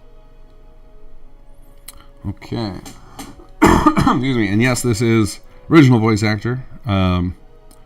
This is Paul Danis, I want to say his last name is. I know it's Paul, but I can't remember his last name. One of the original Skyrim guards that was kind enough to come back to do some stuff for his character. We couldn't just name him guard, had to give him a name because Bethesda's rule. There's trademark rules and IP rules, and they get weird when it's having actors voice characters that are owned by another company. But obviously, like, this is a weird space because Bethesda is effectively selling the thing. It's a real weird space, but it was just like, let's just avoid any issue there. So he's a guard, so he's on the level, so let's just inspire him with some heartening. Oh, thank you. It's an honor to wear this uniform. People respect it. Well, those that matter. Most people take pride in having a guard in the family. The pay is decent, and most listen well to your words. But it's a lot to lose if someone reckons you've done wrong. You arrived about the time of the execution, right? That's what happens when those in charge decide a lowly god has stepped out of line. We do have the subtitles fixed. I saw so we have a subtitle fix system that we created, and it's basically we run all the dialogue lines through a what would you call it, what is it called when someone writes down what you're saying? Why can't I think of that word? It starts with a D. Or they type up what you're saying. Like, usually you do it in notes. Anyway, we ran it through a piece of software that does that. That listens to the words and types out what was spoken. Transcript. Thank you. Why did I think D? What am I thinking of? Anyway, yeah, we use a transcription program to run all the audio through, because a lot of times the voice actors will go dictate. That's what I was thinking, Nick. But yeah, transcript would work as well. So we use some transcribing or dictation or speech to text or whatever to convert them, and then we go through and check those. And the way he says guard sounds like God. Oh, I gotta start it over. So the transcription kept detecting it as God, and I saw in Gopher's playthrough it still says that in the subtitles, and because that was up until I had sent him an early version so he could check it out, because I was like, I think you're gonna want Leonard to come back for this, and I'm glad he did, because I think there were a lot of people who were happy to see the Leonard playthrough come back. But it's so perfect for his character of wanting to tell the world about how great he is. What is it? Can't you see I'm busy? I can't be seen making casual conversation. It's my duty to watch and protect this magnificent city from any threat that may rear its head, lest I lose mine. Oh, thank you. It's an honor to wear this uniform. People respect it. Well, those that matter. Most people take pride in having a god in the family. The pay Having a is god in the family. decent, and most listen well to your words. But it's a lot to lose if someone reckons you've done wrong. You arrived about the time of the execution, right? That's what happens when those in charge decide a lowly god has stepped out of line.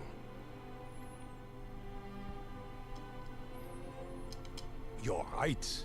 I'm loyal to my city and my Jarl. No one could compare myself to that traitor. And it's not as if Rogrier can be a bad influence anymore. But there'll always be temptation. Some of us earn barely enough to feed our families. Is it really a surprise a god will sometimes stray?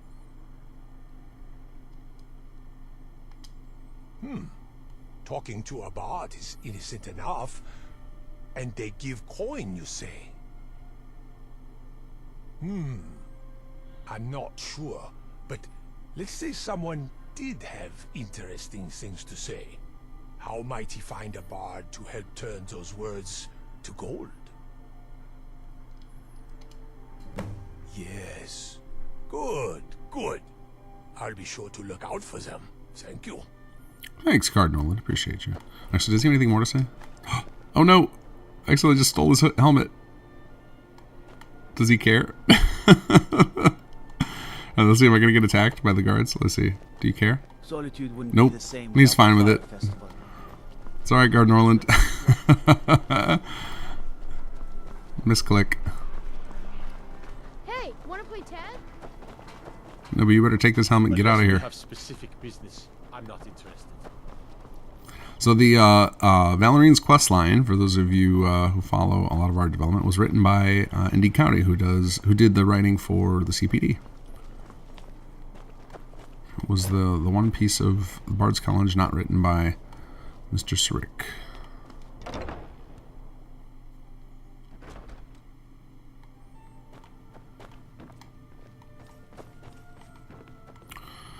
All right, let's see here. I need to find Valerine again. Let's make sure that that quest is shown on map. Where is she hiding at? Oh, she's in the Blue Palace. Okay. Makes sense, given her job.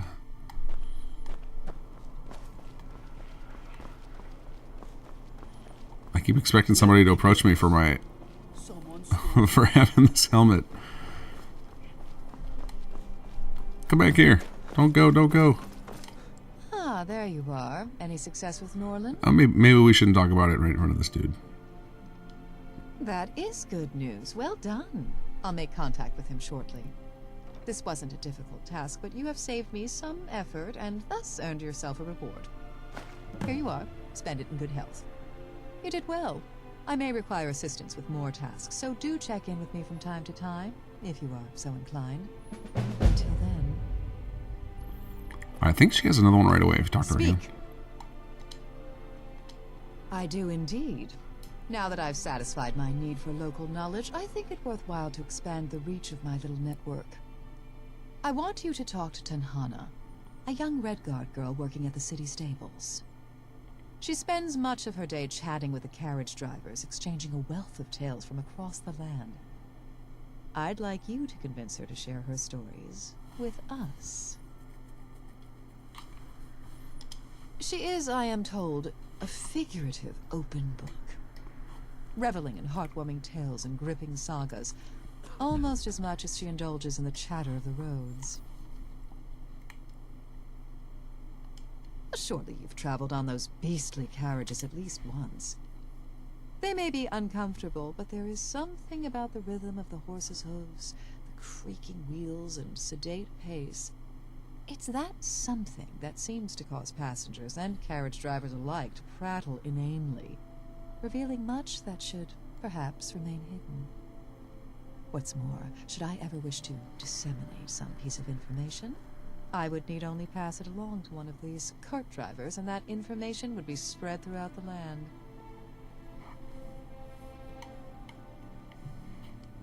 Good. Remember my teachings, and I have every confidence that you will succeed. Okay, here we go. Yeah, you joke, Sledge. I have a message for you because I ran toward her like that. We've talked about doing, like, could we do a courier thing where like the player can be a courier for a while? and have that be fun. And that would probably have to be one of the quests: chase down somebody who's running away from you. Almost like you're delivering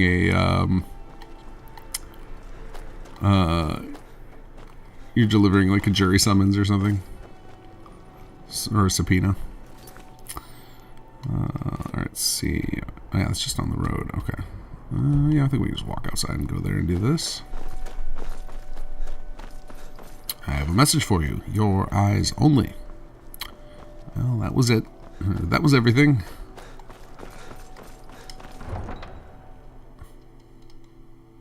How can I help a brother Nord?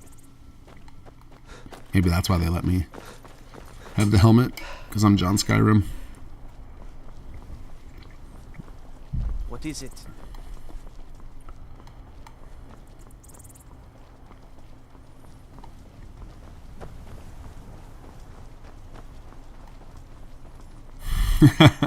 Stop in the name of the Jarl. You owe us 5 septums postage. Awesome, dude.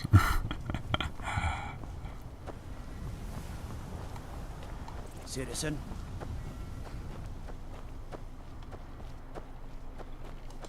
Sorry, I'm taking a break. I wasn't sure, King, honest. I'm just catching up on some reading is all. And did you want something? Let's see. Alright, she's in the books, so I'm gonna guess she's gonna like probably whimsical and dramatic.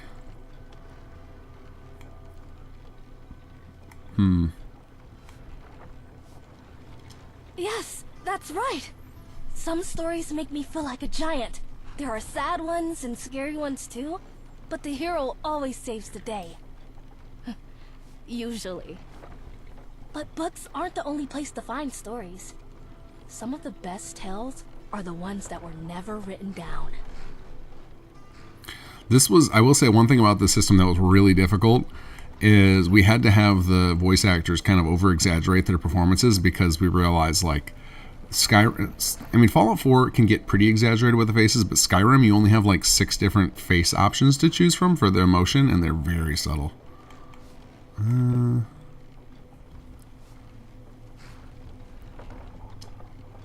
Oh, yes, absolutely. I don't have much time to spend in taverns, but when I do, it's just as you say. Mostly, I make do with stories from carriage drivers. They hear so much on their travels, and while I tend to their horses, so often they'll tell those interesting tales.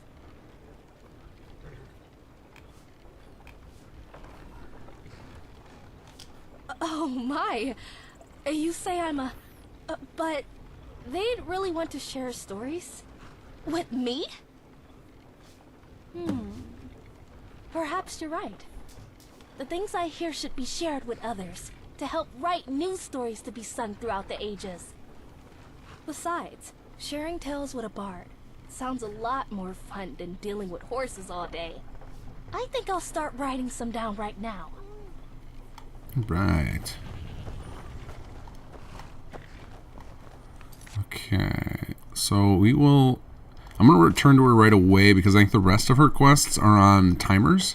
So it's after you turn one in, then a day or two later, she'll contact you back for the next one. So we do want that one to be ready. So I guess we will fast travel back to the college.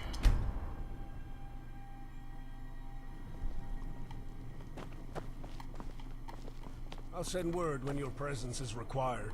Until that time, if you've not already done so, perhaps take some lessons from the other teachers. Wait, where's his AI package have him go? Does he just sit out here and stare penchantly, just looking out over the world or something?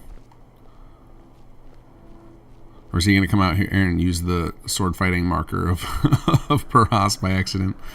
That'd be kind of funny.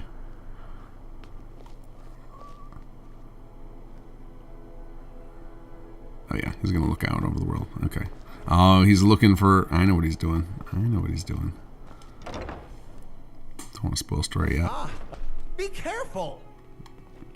You're the one who was standing there right in the doorway.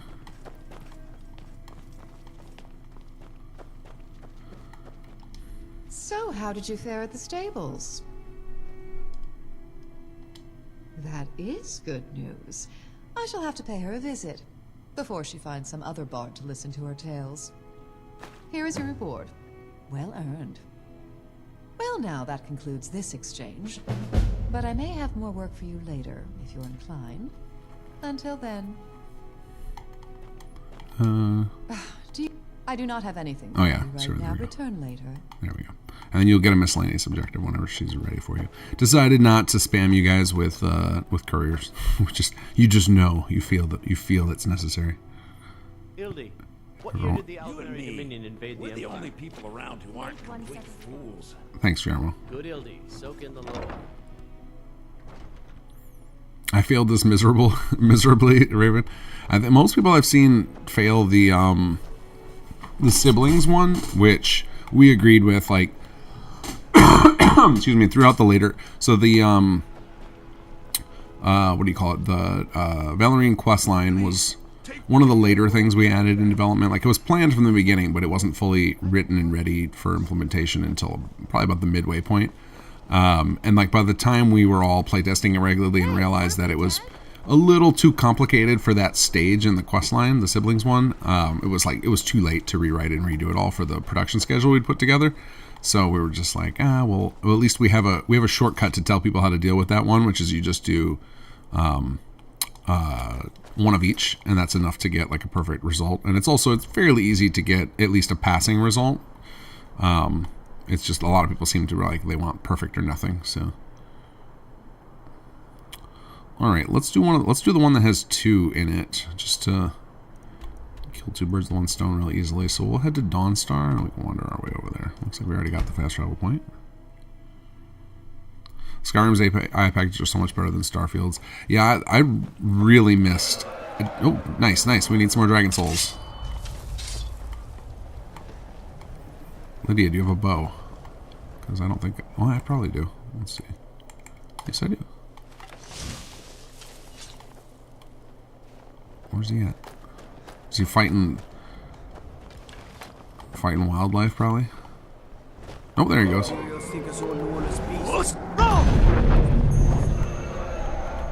little slow on that one.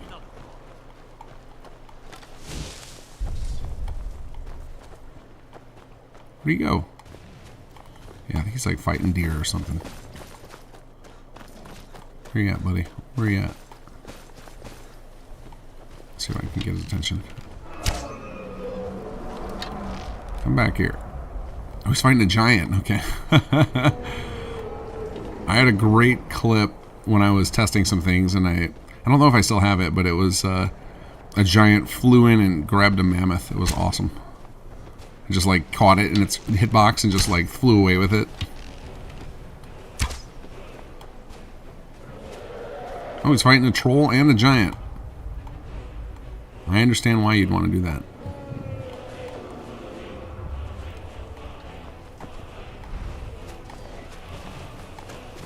Oh, it's a frost dragon too. Come here. We need your soul.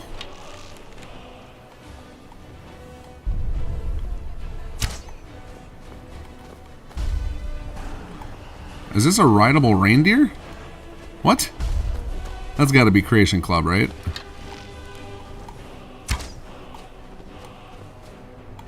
Can I just steal it? Can I just steal that deer?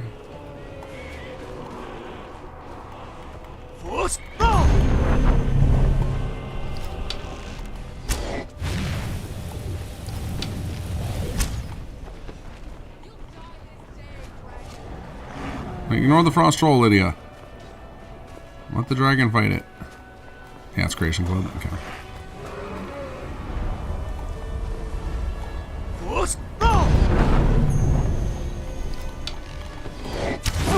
Uh-oh.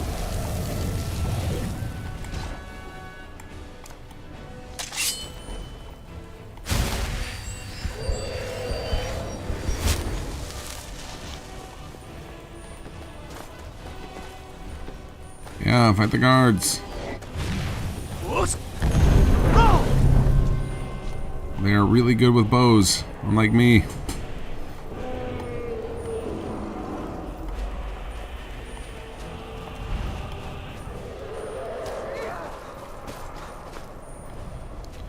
But yeah, on the nature of this, the AI packages, I did miss it a lot in Starfield that they didn't have them do daily routines. Oh, to the moon! Who did you just launch? Was that Lydia? Is Lydia flying to the moon there?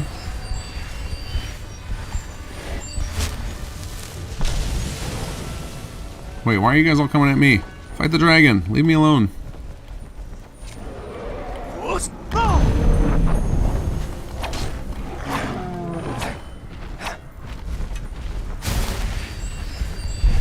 But there's a mod that just came out recently that added that to Starfield. Added the AI packages for everybody, which is pretty awesome.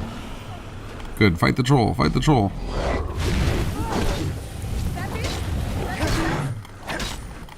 And that troll's gonna wreck you, lady.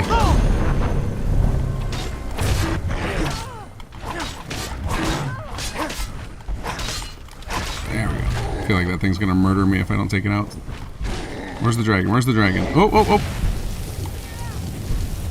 There he is. Hey, bud.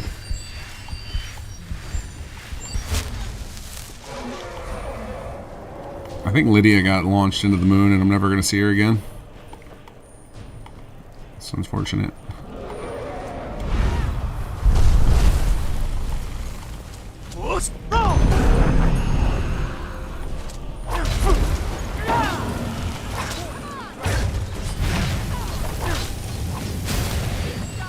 The very first shout that I created for the reindeer's helping. The very first shout I created for Bard's College. Uh-oh, what's happening? Oh, am I doing an animation? I think I'm doing like a sleigh animation here and I just can't see it. Get him, reindeer! Alright, everybody, now take out the giant. And the dragon flipped into the world.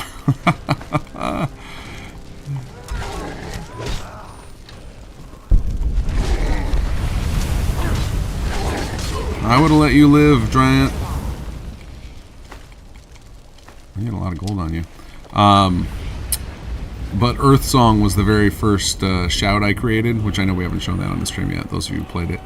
Because I wanted, hey, Lydia survived. I wanted revenge on the giants for sending me into the stratosphere. So the first thing I did was like, I gotta figure out if I can replicate the ability they do. Like, figure out if I can cause the same havoc bug to happen on demand. So like one of the very first prototypes I did was figured out how to launch a giant to the moon, and then that was like, yep, that's going in. No matter what we change, we're 100% shipping with that shout. Alright, so now is there a way to get this guy without having to steal him?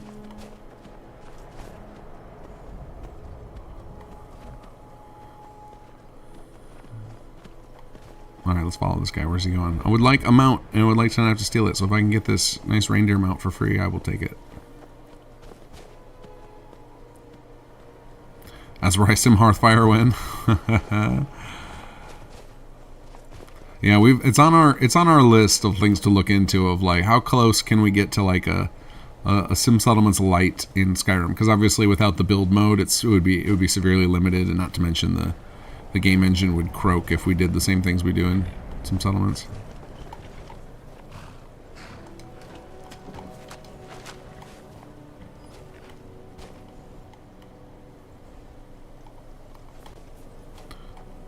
Oh, this guy, you're gonna sell me one?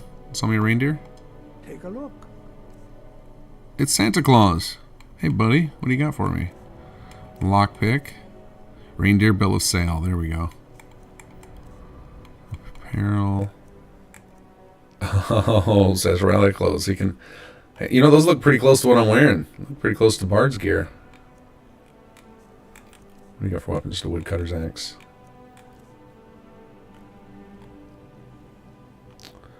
I mean, I'm buying it. We're gonna buy ourselves a reindeer. This guy looks nice and colorful, like a proper bardic mount here. And we're gonna need a mount to show off the fact that you can play instruments on a mount later. There we go. Now we're the bard who rides around on a reindeer. It's perfect.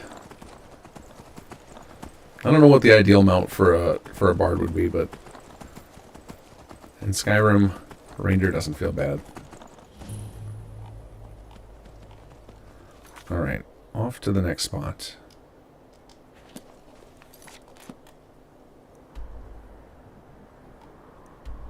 Oh, is my mic echoing? Well, that's unfortunate. You sound like one of the visitors from the TV series called V when your mic echoes.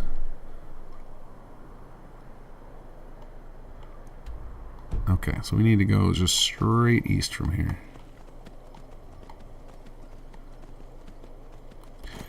That happens. I have this occasionally with my mic echoing when we're doing like team Discord calls. It'll be, and I usually just have to reboot Discord. I always assumed that was the problem.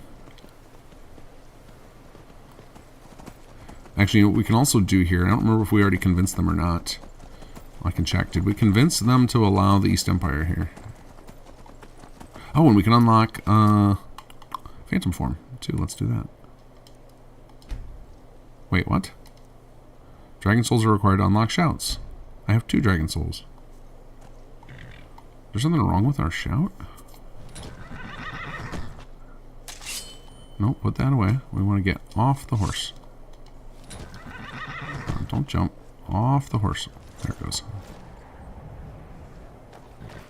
Alright, what is wrong with this shout? Dragon Souls are required. I have 2 Dragon Souls. Oh, I'm hitting the wrong button.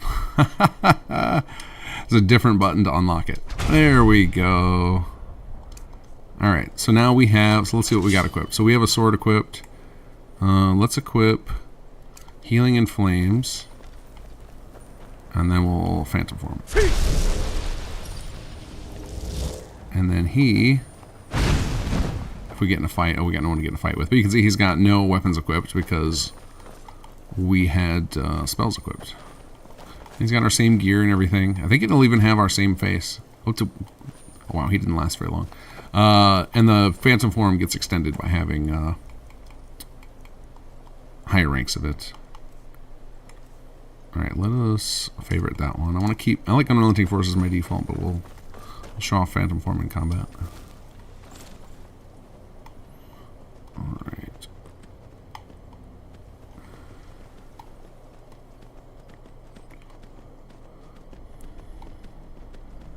That's right, I don't even need the plots, just something like the HQ, but running your own court. Yeah, the HQ system is a beast. It is very, very slow. I also think it is probably one of the least favorite features for most players. So I don't know if that would be something I'd want to pursue. I even find it to be like, it did not reach my own expectations, like even its current form. I feel like it still needs... I really feel like it needs a custom UI for it to make it work, because then I could more easily gate things off in a way that makes sense. Like it really wants to have some sort of, you know, visualization to it where you're looking at a map and assigning things by room, and not the way it's set up right now is like the best we could do given the limitations of the HUD. But I feel like HQ strongly needs a unique HUD to play the way I want it to.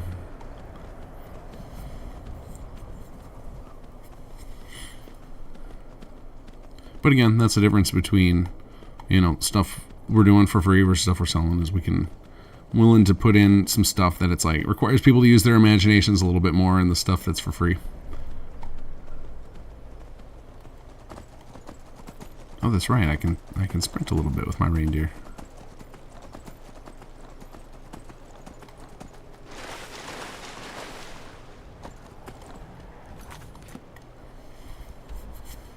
Yeah, I agree. The vibe of HQ is what I like. I like that. Like that's the type of thing I want to perfect in a standalone game. Because the idea originally came from, for me, like I've had similar things in a lot of games, but the one that like the most modern game that had a version of it that I really liked, the idea of like what it was going for, was The Division, where you have to like build up the HQ there, and like it unlocks new quests and stuff. And I always thought that was really cool. Because a lot of times when you do those, you know, build a place, like a lot of games have them. Like I think I can't remember which D&D game it was. Maybe was it Neverwinter Nights that had one of those. Assassin's Creed 2 had one. I think all the Assassin's Creed games have them now. But it effectively, like for the most part, all it is wait, where's the standing stone? I can see it's like right. What was it, up on the cliff? Bummer. Oh, get out of here. Can I... Oh, I don't have my sword equipped. Hold on. See, I know I can fight you from...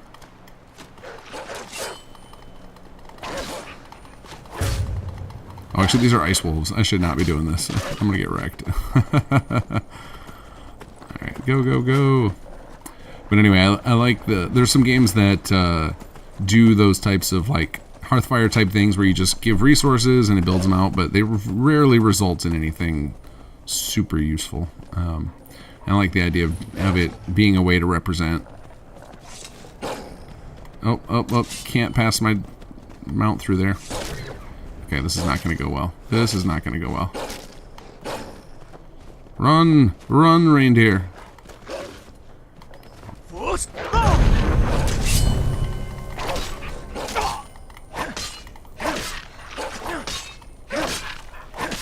Okay, this is going a lot better than the last time I fought an ice wolf.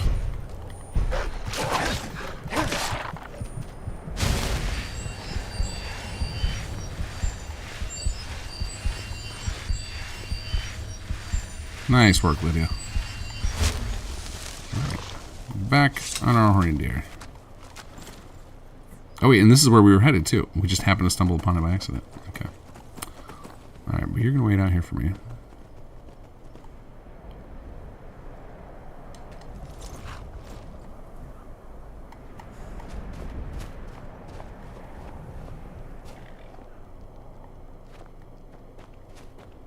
Anything makes me feel like I'm running the faction supposed to be in the figurehead who's assigned all the grunt work as a win in my book. Yeah, exactly. That was kind of the thing. I think like all of the, you know, all the Bethesda games always take it to the point where you're some leader, but you never have the powers of the leader, and that was with HQ. Or like, how can we solve that? Can we create a system where you can do all, you know, issue all the commands of the leaders and have things happen? And you know, just like almost everything we do in some settlements, we tend to ship with we rig up all of the UI and we rig up the mechanics, and then we kind of leave it, you know, it's meant to be filled in by the community, and that was HQ. But I never did I did some documentation for HQ, but never as deeply as I did for the rest of it. And it's so yeah, I think it never really captured. There's a couple people who've reached out to me about like, oh yeah, we do some stuff in it, but there's only two people who have really dove pretty deep into it, which are Captain Laserbeam and now Pesky started doing some stuff in it, but it's not drawn nearly the following of add-on makers as building plans did.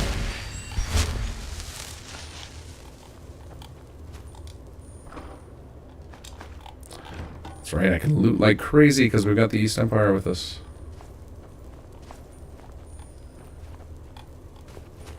Oh, I totally got distracted by reindeer and dragons. Forgot to look and see if we did unlock the what do you call it? East Empire in Dawnstar. Can't remember if we did or not.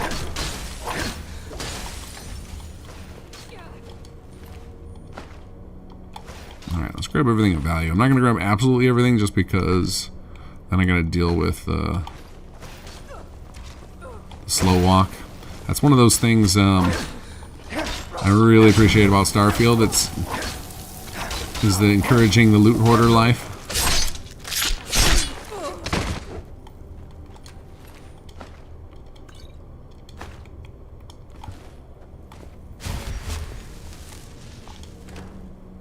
Alright, let's go ahead and how much further do we got in the dungeon?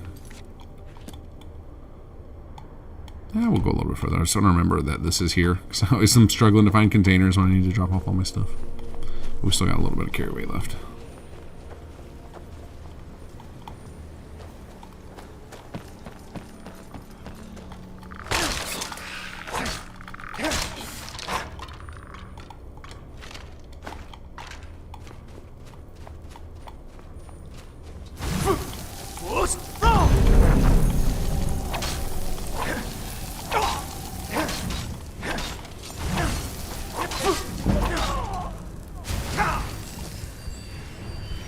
Oh god, it's got a killer goat.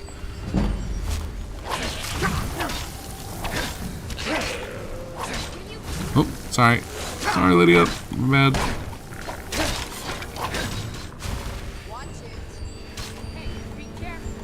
I'm healing.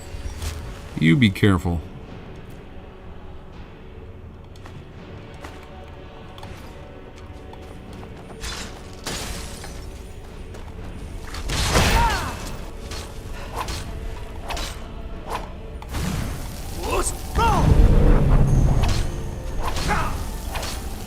Uh-oh. Never good to hear that second spellcaster. Take him out, Lydia. It's all you.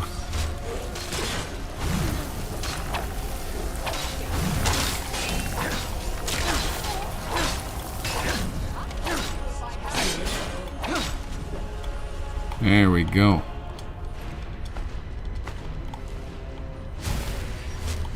Oh, hey. Potions, yes please.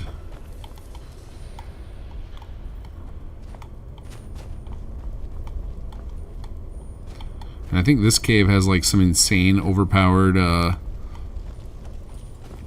chest here. Let's see.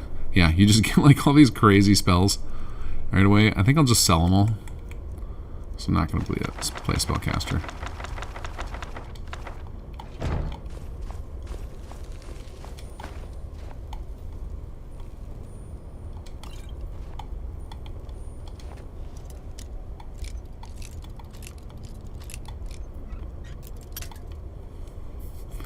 Yeah, Raven, I might try now building for HQ because it's easier than plot. So now, I mean, now with HQ, you just like, you can set it and forget it for the initial design. Like it has an automated thing. And then if you want to change it up, it's very similar to just picking building plans, except that you don't have to worry about having the resources because like HQ will eventually get the resources and everything. And you don't have to assign a person to it. It's all, that part's all gone. Just walk up and pick the thing you want. And then trust that it will happen eventually.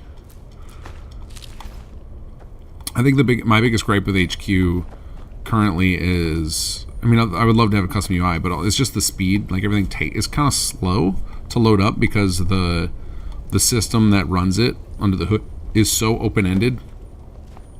Oh look, Valerine's already ready for us. It's so open-ended that people can do virtually anything with it, which was, you know, the goal was we want to encourage people to be able to like, you know, do whatever they want to simulate that.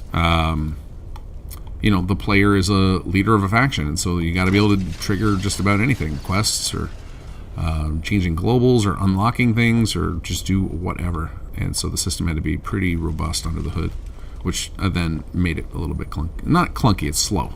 Some of the stuff feels clunky because it's so slow, so the code gets so slow that it gets locked up. Like the assignment interface is awful because it's just so slow.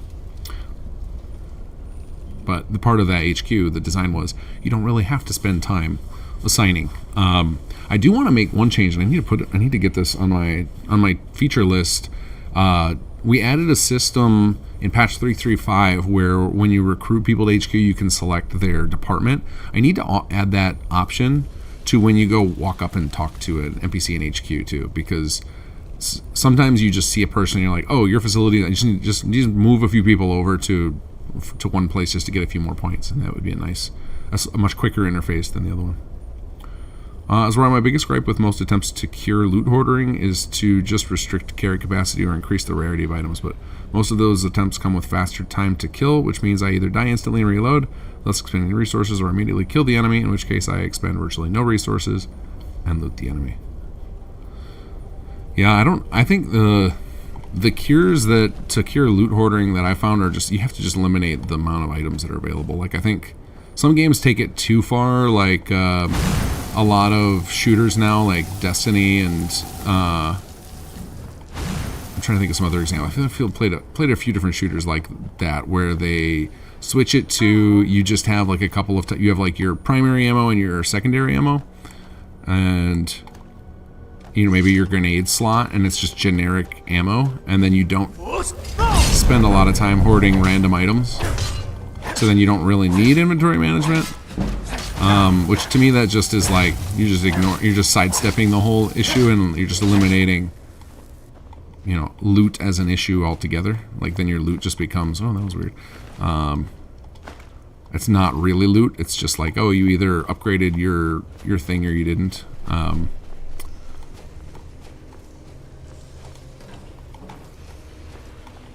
I don't know. I feel like somebody's got to be able to magically solve inventory. I'm sure one day I'm going to play the game that has the greatest inventory system ever, and I'll fall in love, and that's what I will build into the first game we make. So inventory nonsense is one of my Bethesda game pet peeves, because I love the idea of having all this loot and allowing quest designers to create whatever they want for loot. Oh god, I'm gonna die. Run. I cannot wait till I get the slow time shout. I need to like go find that and make an effort to go get it early.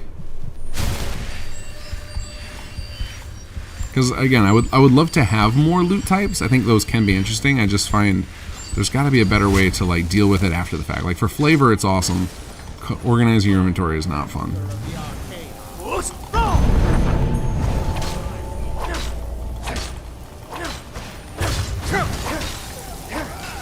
And then finding things in your inventory, I think, is the worst part of it, right? Like, you find some new item with a name, you gotta remember what the name was, dig through your inventory to find it. Oh, sorry, Lydia. And you know, it's like Starfield, they tried to alleviate it with the new items tab, which helps a little. Still not perfect.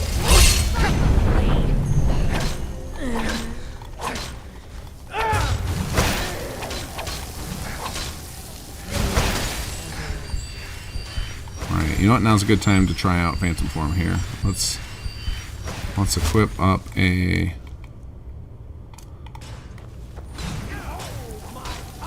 All right, go Phantom. Use your flame spell. Let's see if he does it. Yes, he's doing it. Love it. Burn him.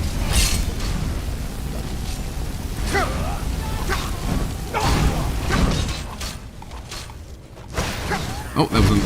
Yeah, my guy already died. Alright. I think that might have been one of the coolest things that I had no idea how to pull off that Imperial got into this mod was the Phantom Form stuff. I was like, no idea how to do that. Most of the other shout stuff I had done before he got involved in the project, and then there was just a bunch of all the music stuff was on him, and then he figured out how to do Phantom Form. He did all the enhancements. I just built the framework for shout enhancements and chanting. He created all the enhancements to make them function, which was really cool to see. Oh, I wish I had a heal other. I feel like I'm gonna accidentally kill Lydia here. Ooh, that ice spike is wicked.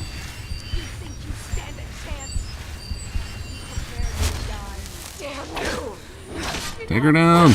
There we go.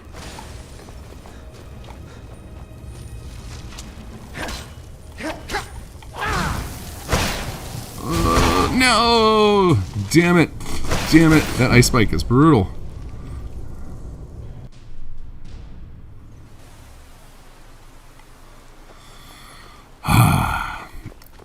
And lessons learned. I am so bad at remembering to save. Which is why I can't play in survival. Because at least when I'm not in survival, I can just save when you guys remind me to do it. In survival, I'm just totally boned.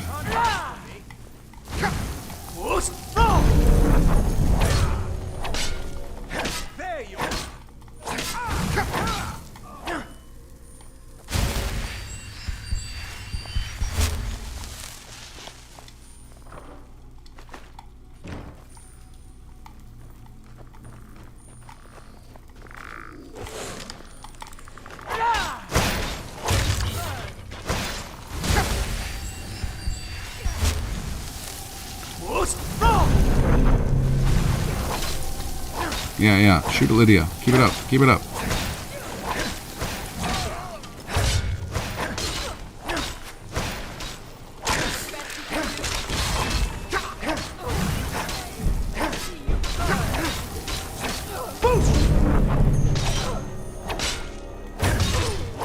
There we go.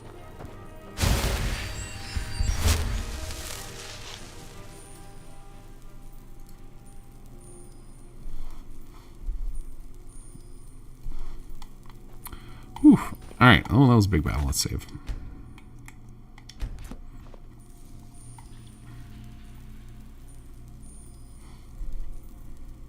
Juju, some are still waiting for more HQ creation tutorials. Yeah, I know. I need to like dedicate a month to tutorials because I also have a whole bunch of Bard's College and East Empire tutorials to write that we've written up like rough drafts for, but they need to be done in the same style I do all the SS2 ones, where it's, you know, written from the perspective of somebody who's got an idea but they've never ever done anything for modding. I love writing those tutorials, or, you know, bare minimum, like they know how to open the CK and load a file, like, and then I want them to be able to go from there. Because we made in Bard's College, and so much stuff is injectable. You can inject new songs, you can inject new shout resonant crystals, new chants, new skill tree items. Somebody already released a mod doing that. Somebody figured it out, how to add new perks to our skill tree. There's a lot you can add to Bard's College, so I need tutorials for that as well. But yeah, HQ's missing. HQ has the ones to make new room designs, but a lot of the new like fancy projects you'd have to kind of figure out from reverse engineering, and that's a lot to ask because there's a lot of fields in there that, oh, nice work, Lydia, that probably make no sense to most people in a vacuum or with my minimal notes that I have in the script property fields. So I aim to rectify that. I'll get you eventually, Choo Choo. It's just everything takes longer than I wish it would.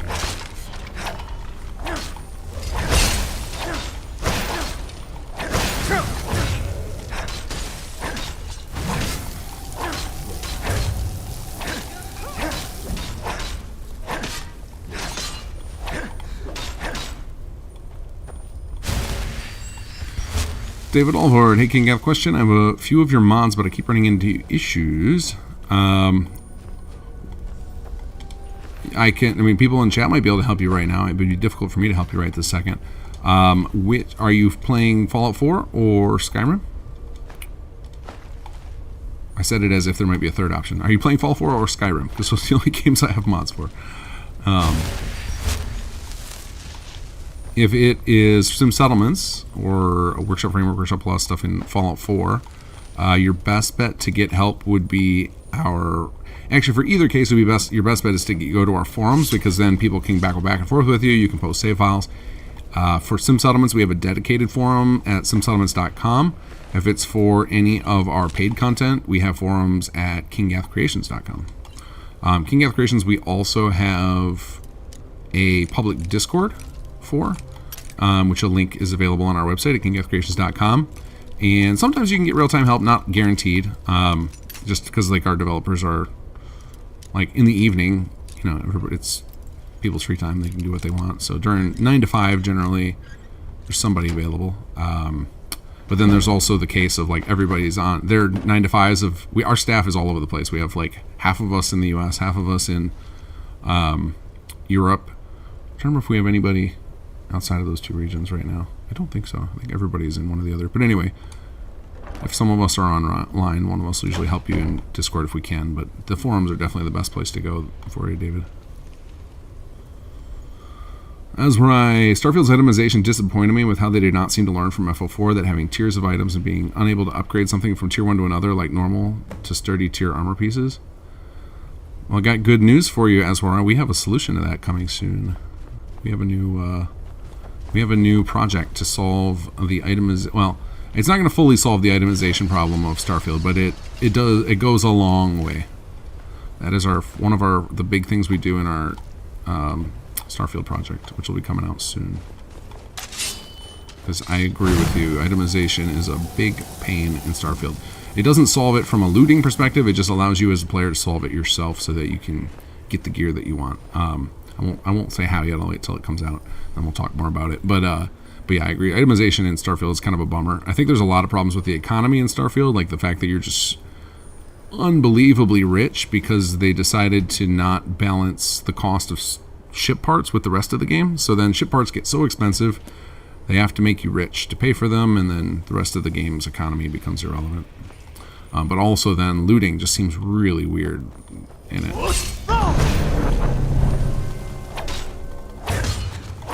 Starfield feels like it needed like 2 more years to cook. but I can understand why they wanted to release it, because 10 years working on a game with the amount of people they have is just stupid expensive. Just stupid amounts of money they already spent on that game. That's right. When you say paid content, is that like Bethesda Creations you were contracted for? Sort of. So we have the VC stuff now, Verside Creators, which is like what we're playing right now, Bard's College. This is each player pays for it, and we get a large cut of every sale. So, and that is currently how we are funding our little studio operation here.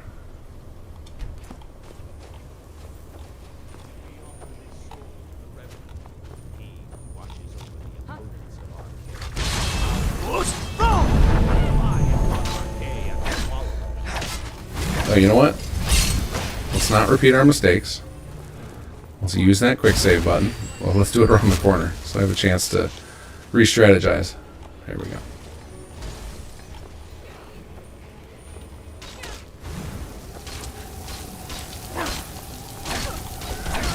Chicho, I think lack of automation when release is one of the bigger issues, in my opinion. I agree. That was a mistake, but I feel like if had we waited for automation, it would have taken.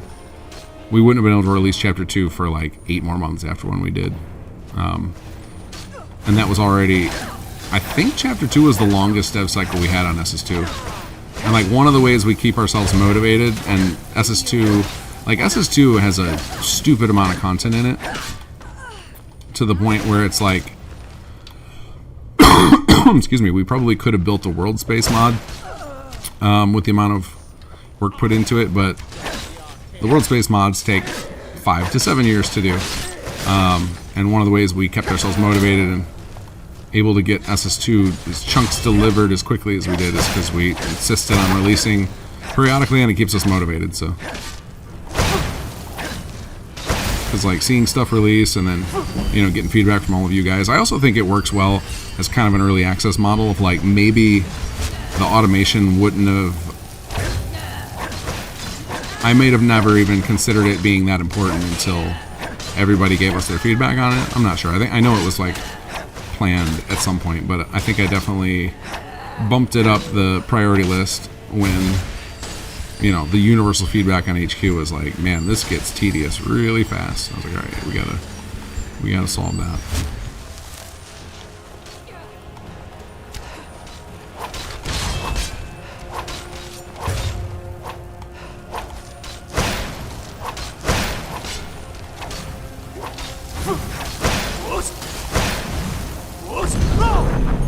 Oh my god, those ice spikes are brutal.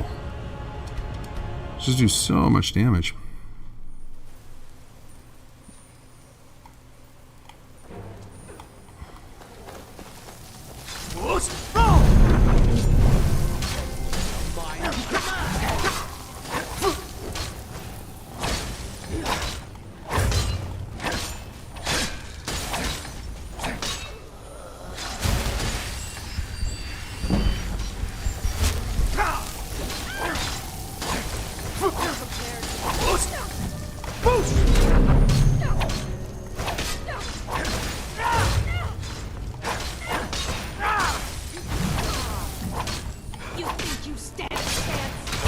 No, I don't. Not against your dude with his ice spikes. They're like 50% of my health off. I need Lydia to tank them.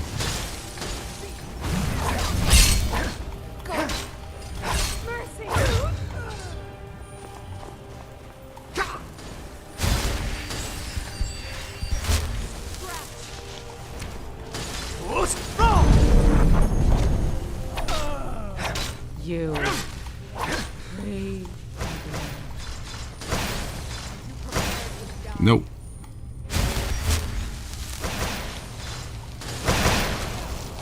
Surprise!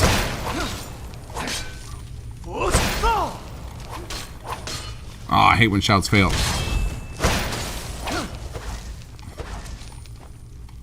Cannot cast while shouting. I'm not shouting.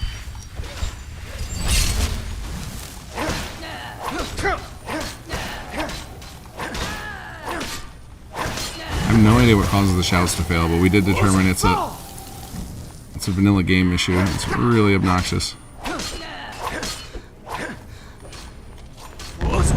There it goes.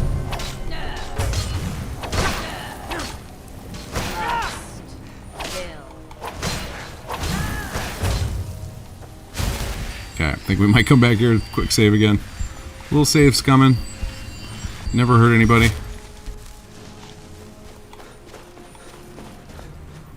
Wait, did you take him down? Nice work, Lydia. That's why you get the big bad weapons. I'm just a lowly bard.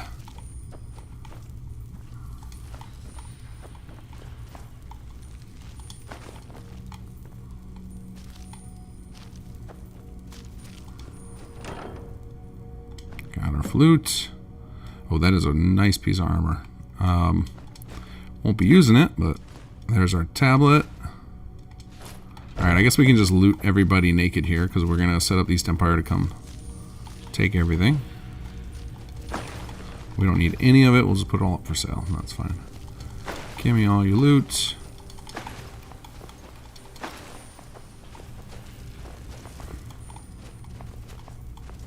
We're going to make a fortune with all those books I took, too.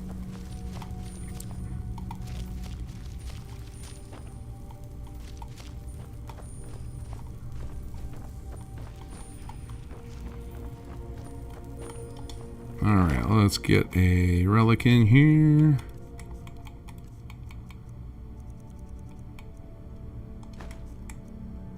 And let's see, you can have that and that.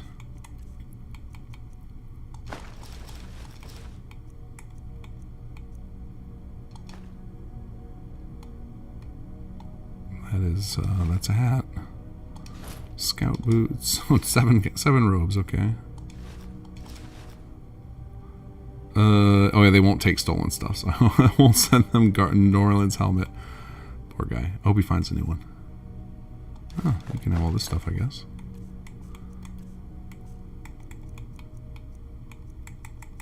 What do we got for potions? I feel like we probably have way more than we need.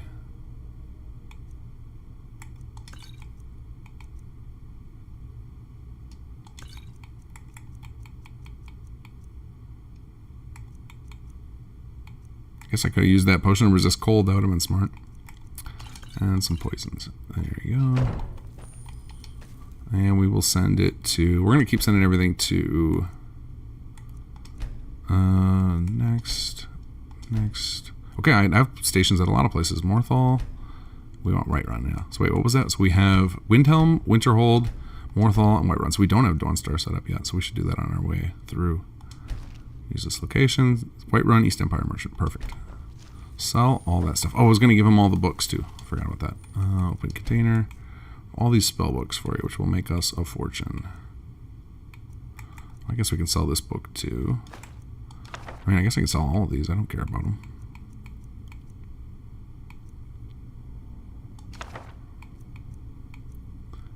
We are not... Wait, can I just... I wonder if I sell this, if this causes me to lose my reindeer.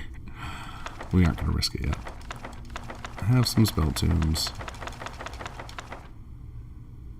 Okay, I can have that too. Sure. Okay. There we go. That's going to make us a ton of gold. Which will make up for my reindeer purchase.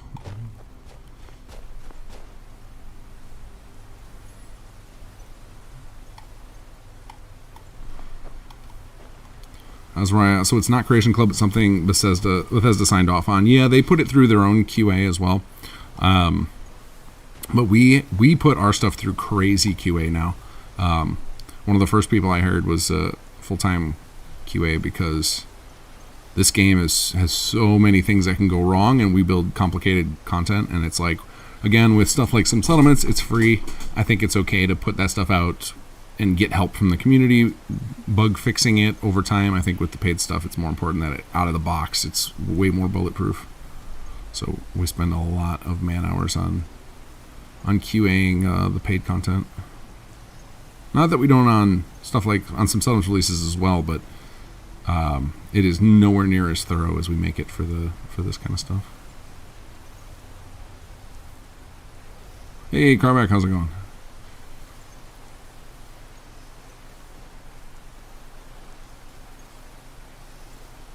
Trisha, I know the too many projects feeling, so I get it. Yeah.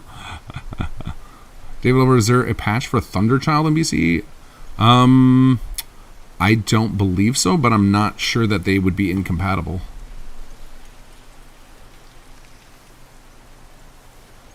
Toxic, my personal favorite inventory item is Warhammer 40k Rogue Trader. With all possible loot drops, you can designate specific types of the loot you don't need to automatically turn into cargo. What type of game is Rogue Trader? I keep hearing about it, but I've not, like, hearing about people talking about how great it is, but I've never actually played it. What genre is it? Because I know there's all sorts of games in the Warhammer genre. Like now there's like a Gears of War clone, which the Space Marine, which looks awesome. There's Total War Warhammer. Like, feels like that's one of those properties that can go into a million different genres. I'm echoing. Okay, again. It just keeps going back and forth, back and forth. Yeah, I don't know what that is. I don't know if that's I am trying. I think we talked about this on my last stream. I was going to try ultra low latency, which I'm doing right now, so maybe that's problematic with my PC load. David, you posted a thread. Okay, great. We have it set up where it'll notify all of our dev team on Discord, so hopefully somebody will catch it. I don't know if tonight, though. It's like a weird hour. It's, 5 in the morning for the people in the UK, well, middle of the night for everybody else. So somebody tomorrow will probably respond to you. Loxy, hello, Kinggath. Hi, Kinggath. Hi, how are you? Good Lord, talking. Foxy, how are you? Rogue Trader is a CRPG like Baldur's Gate 3. Ah, that explains why it's so popular right now, because after BG3, everybody's hungry for more of that kind of game. I wish I could still play those games. I really want to try Baldur's Gate 3. I really do, but maybe I'll be able to go back. I've been feeling the nostalgia. We've been playing Monkey Island, or not Monkey Island, Grim Fandango, old school point-and-click adventure, so maybe I can handle a CRPG again. But I feel like I gotta play Baldur's Gate 3 if I'm gonna play one, right? Like, find out. Here we go. Hobbs Fall Cave claimed by the East Empire Company. Right? I feel like if I'm gonna play another CRPG, I gotta try out Baldur's Gate 3 first. It's like the game of the decade, from what everyone's saying. All right, let's go back to Dawnstar, and we are going to try and convince the Jarl or find out what they need. I actually think I might have the note. Let's see, do I have the note from Quarren on how to convince them? Oops, books. Convincing. That's the Pale. No, not elusive. Oh, I don't have the note from him yet. Well, let's see if I just happen to have the ability to convince him. Nope, not that. We want to dismount. Thank you. Echo again. Sorry, wish I knew what it was. Don't know how to fix it. Divine sake, Skald. Who do you think this is the Pale. Okay. Alright. I always get mixed up with the hold names and the town names. Let's see. I understand local storekeepers are currently displeased with the quality of the goods and materials being sent their way. Bring proof of this to Skald, and he may be more willing to cooperate. Okay, so I wonder if that's a hint to go to the stores? We're not soldiers anymore. I'm going to wait, though, because a lot of the hints are inside the Jarl's longhouses. What should I make of that? He's proud of his service, Skald. The Legion taught us loyalty, and we're loyal to Dawnstar. This isn't over. I catch you sending one letter to General Tullius. I'll have you both executed. As we're in terms of mechanics, I preferred Rogue Trader. BG3 suffered from being based on 5th edition D&D, which felt extremely limited in build decisions to me. My duty is to guard Rena Meredith. I don't know. I've always felt like in any of the D&D based CRPGs, like even the old school ones, I always felt your best bet was to min-max on your characters, rather than try and create interesting builds like you would do in the pen and paper game, where you can just kind of do whatever the hell you want. I feel like your best bet in the video game-ified versions is to play the gamification. All right, let's see if we can find. Alright, well, first we'll talk to him, just see if we happen to have a good option. Unless you're here I to doubt it, solve but... this nightmare problem, I don't need you. Let's hear it. I doubt my persuade is good enough, but let's try it. I won't have them here. Looking for rubies in rubbish? Alright. And Don't 1800. bother me again unless it's important. A little steep, buddy. Alright, let's see if you got any notes laying around. I like that they just don't care that I wander around their rooms. I'm like, yeah, that's fine. That's fine. As long as you don't pick the things up, you can go over there. I'm here to lend my magic to the people of Dawnstar. Good for you. Lord Merv, thank you for the follow.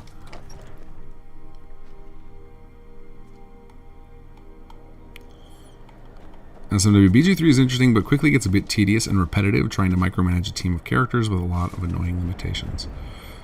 Interesting. I mean, I think that's always how those types of games are, which again, I probably agree with you because I have trouble playing those games anymore, but I did really like, I had a good time with Dragon Age Inquisition, and that's basically like a, you know, third-person action version of the same stuff because you can still pause the game and issue orders to all your characters. And I do feel like my tendency toward RPGs now is I just want to be in charge of one character. I'm okay having a party, but I want them to be kind of like do their own thing, which I think was one of the cool things about the first two Dragon Ages. I think both had it. Maybe they didn't. First one did, where you could kind of set up AI, like a little AI package for your character. You'd have like these. It was almost like a simplified version of modern blueprint coding, where you could kind of give your NPC, like, if you're under this health, do this. If you're over this health, do this, etc. Concerned note. I'm sorry the reagents are such low quality, but it's the best Dawnstar can expect. Okay, this sounds like what we're looking for. So let's make sure we're hidden. Aw, she followed me in here. Okay. We need a distractor. We need a bucket.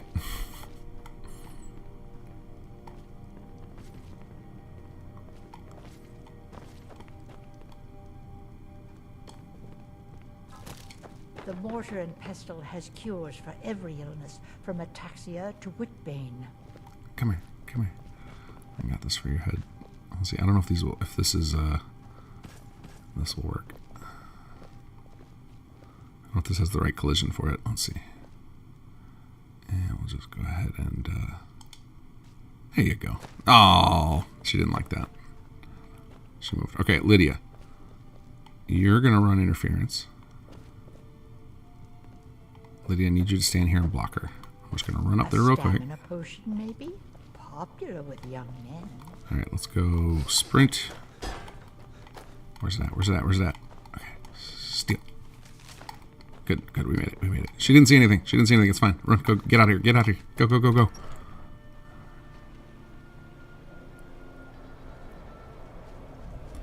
As why the narrative and voice work and stuff in BG3 is hard to argue with, though, and few games give as much freedom to throw wrenches into things. I was spoiled by Mass Effect system for companions. I almost never intended to intervene on their behalf and were present narratively. Yeah, I remember Mass Effects I liked a lot, because I think you just got, with the power wheel, which it looks like they're adding into the new Dragon Age game, where you can just kind of like, they almost become parts of your character, right? Where it's just like, you're issuing the commands to where it almost just feels like, oh, you have that ability because they're with you. It's actually one of the reasons there's a little mod for Fallout 4 that I absolutely adore, which is companion carry weight. Excuse me, and it basically lets all of your companions' carry weight get added to your container. So, you know, it's as if you are, as if you have the carry weight, right? So it's like you just have one inventory to manage instead of having to remember which character you gave everything. Yes, I haven't got all day. And I kind of like that idea of like turning your companions into just extensions of your own character for the sake of controls, as far and not having to worry about it. And I know with CRPGs it's a little different because a lot of that is about the tactics of, you know, positioning them and everything. The way I prefer the tactics and positioning is I wish they would. I prefer that in games like XCOM, like those type of games. I think the turn-based tactical games I think I prefer. But I don't know enough. Is that like how close do things like BG3 and stuff get. I think the tile-based nature of those tactical ones is very, very interesting. I don't know how close stuff like the modern CRPG gets to that, though.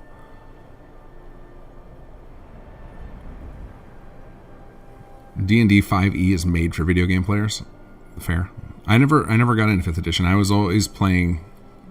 When I played, it was 2nd edition still. And I may have played 1 or 2 games in 3rd edition. Or was it 4th? I don't remember. It's been so long. I haven't played D&D in like 20 years.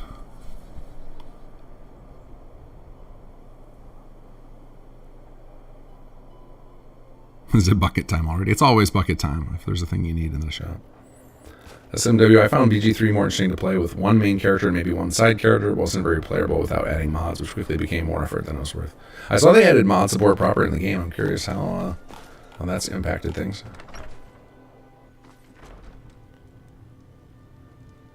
Owlcat Pathfinder games were grid-based and Rogue Traders combat similar to that. Oh, I played the best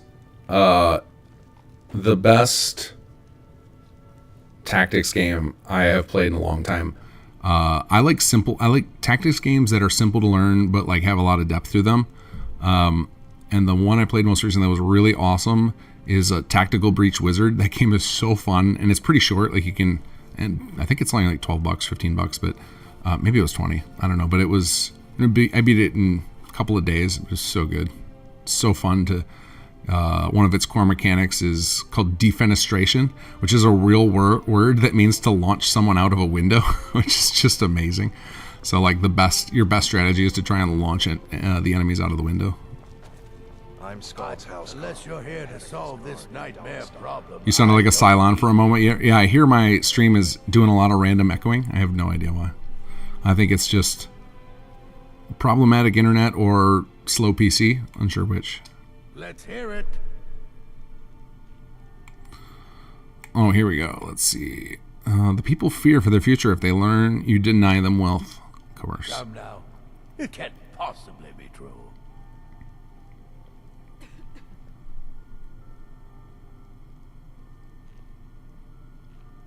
Wait, did he just ignore me? Come now. It can't possibly. I wonder if I need a second. Hold on a second. Let's look at that note. Maybe there was more to that concerned note.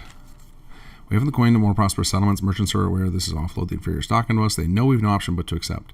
Things going to say I fear for our future.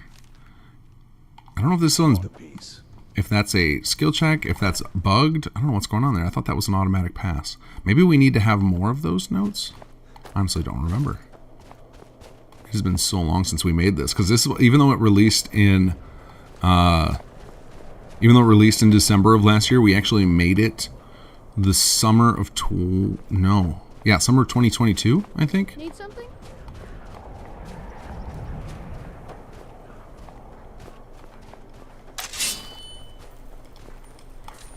We do have a couple of bug fixes coming from East Empire, by the way. We know that there's and I believe we're also. I have to check with Imperial on this because I put him in charge of it, and I know that Too Large, who's on our team as well, was asking about changing some of the objectives for some of these to make them a little more clear and more typical Skyrim quest-like, and I was like, yeah, go for it, because I know when we originally did the clues for the Jarls, we were just like, it's fine if they're more things you have to think about and just try and experiment with, but then we ended up doing a couple of them where it is hold your hand quest, so then it's very inconsistent. So yeah, let's just make it all consistent. Need something?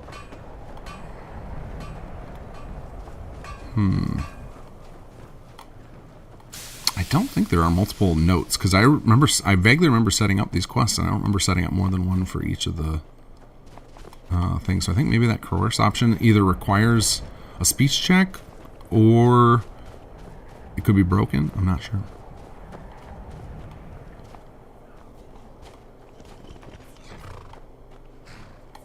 We'll check it. Wind Peak in real quick. This is where I might want to check out fights in tight spaces and the upcoming nights in tight spaces if you liked Tactical Breach Wizard. Is it made by the same group or just a similar style to it? Because yeah, I dug that a lot. The story was cool too. Of Tactical Reach Wizard, it was pretty interesting. What troubles you, my son? It was a little the writing was maybe a little too snarky for me, but it was generally enjoyable.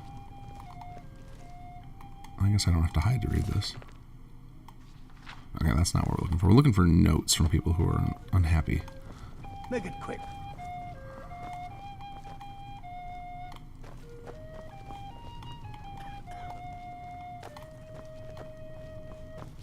Alright, I think we're going to have to just buckle down and pay the gold until I figure out what's going on.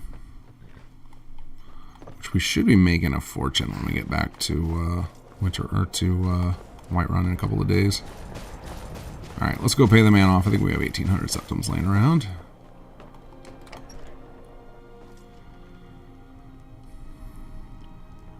Mal, the mods on console for BG3 run pretty well. Things don't really conflict, and I don't have stability issues, which is nice. Oh, that's great. I think that they don't have like as deep a modding system as something like Bethesda games, though, right? I don't think there's a whole lot of companies that have that. Like maybe Minecraft has it fully open, but I think most games that have released most RPGs with mod support, even like the Witcher Red Kit and stuff, have certain limitations to them where you can't do quite as much as you can in something like Skyrim. Unless you're here to solve this nightmare, let's hear it. Try one more time. Come now. All right. He's not interested. For that price? Sure. Tell your people at the company I accept it. Thank you very much. I'm here to lend my magic to the people of Dawnstar.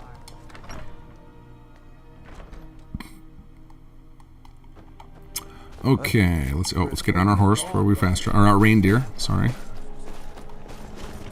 Nick Carter, did you play any of the Tactics Ogre games? I did not. Tactics were a game, it was a genre that I didn't get into immediately. Like I played them here and there, and I was like, oh, this is kind of fun. The game that sold me on Tactics, where I was like, I am so into this genre now. It's funny, I've had this with a lot of genres where I just immediately they didn't click for me, and then I played a game all of a sudden where it did click for me, and then I understood the genre, and now I like more of the games. That's roguelikes were another one where I didn't like the genre in general, and then all of a sudden I played Hades, and I was like, I love this genre, and now I'll play any of them. And for Tactics games, the one that got it for me was Mario vs. Rabbids, which is just this insanely ridiculous tactics game with the Rabbids from the Rayman games, and then Mario, and it's the gameplay is fantastic. It's a super streamlined, simplified version, like to the point where I let at the time he was my 6-year-old play it, and he got it, and it was like, this is great. Like, and it still felt like it had enough depth where I was enjoying it too. All right, we are going to do one more thing before I end for the night. We're going to go and turn in. We'll take Valerine's. No, we'll not take Valerine's quest. We'll do that next time. Let's go return Panthea's flute, and we will get ourselves our first instrument training. That's what we'll do for the night before we end tonight. So we can next play session we can run around playing instruments.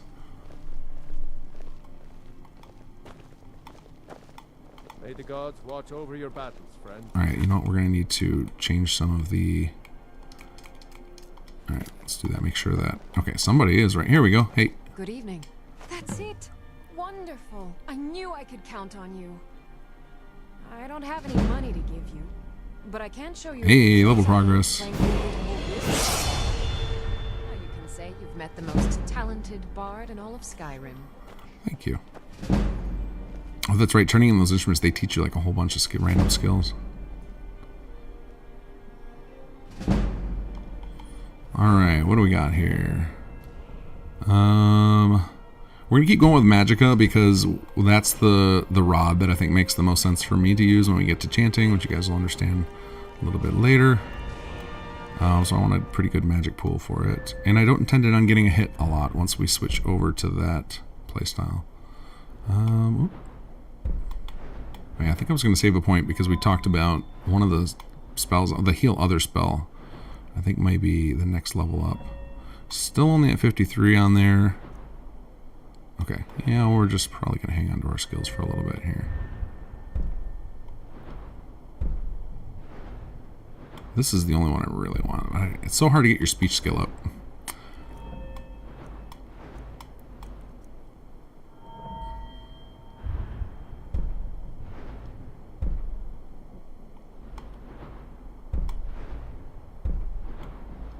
Alright, yeah, I'll just hang on to my skill points for now. Return to Olvis. Okay. Alright, Olvis is... Wait, somebody's out here. Tendrils of thought can wind their way through this realm. But I wonder if it's Olvis coming back from Linking Skeever. I think it's where he goes to play at night. Pardon me. Hey, buddy. I've got some salmon. Need something? Yes, I heard you'd recovered an instrument. That's amazing you heard that. It just happened down the street. Provide you a music lesson. I'd be delighted to. What would you like to learn? Gotta go with the lute. Love the lute. Ah, the lute, a noble instrument. When played by a skilled bard, it can lift the very spirit of those around you, enhancing their flow of magicka. Is this what you wish to learn? Yes, teach me the lute. First, let's get comfortable holding it. Feel its weight, its balance. Now, let's talk about strings. Each has its own temperament, and together they sing in harmony. A gentle touch. That's key. Now, watch my hands.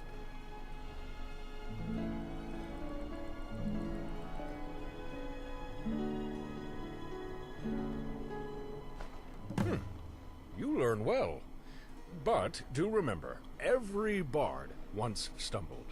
Mistakes, they're just steps on the path to mastery. That lute is now yours.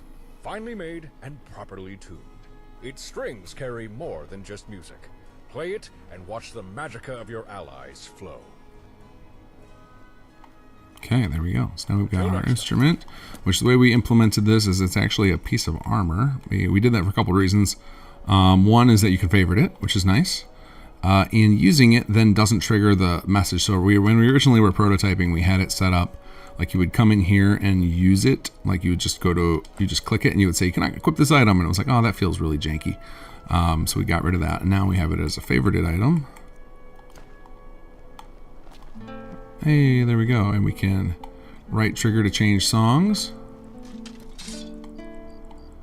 So so when you first push your right hand attack, it switches you to like battle mode. So it's like you've got your weapon out, which is why Lydia pulled her weapon out. Oh, we got a busking page. Oh, it was Olvis. He's giving us a tip. And then once you're in this mode where the camera's locked behind you and it looks like you have your weapon out, you can right trigger to change songs. And we have it set up to, it allows you to play all the vanilla songs, and then we included a few songs, and then as you unlock the ballads, you get access to play the music that goes behind those as well. And this is a system that is injectable, so people will be able to inject additional songs into it in the future, which I think there's probably a lot of mods that add custom loot songs too, so it'll be nice when we can incorporate with those.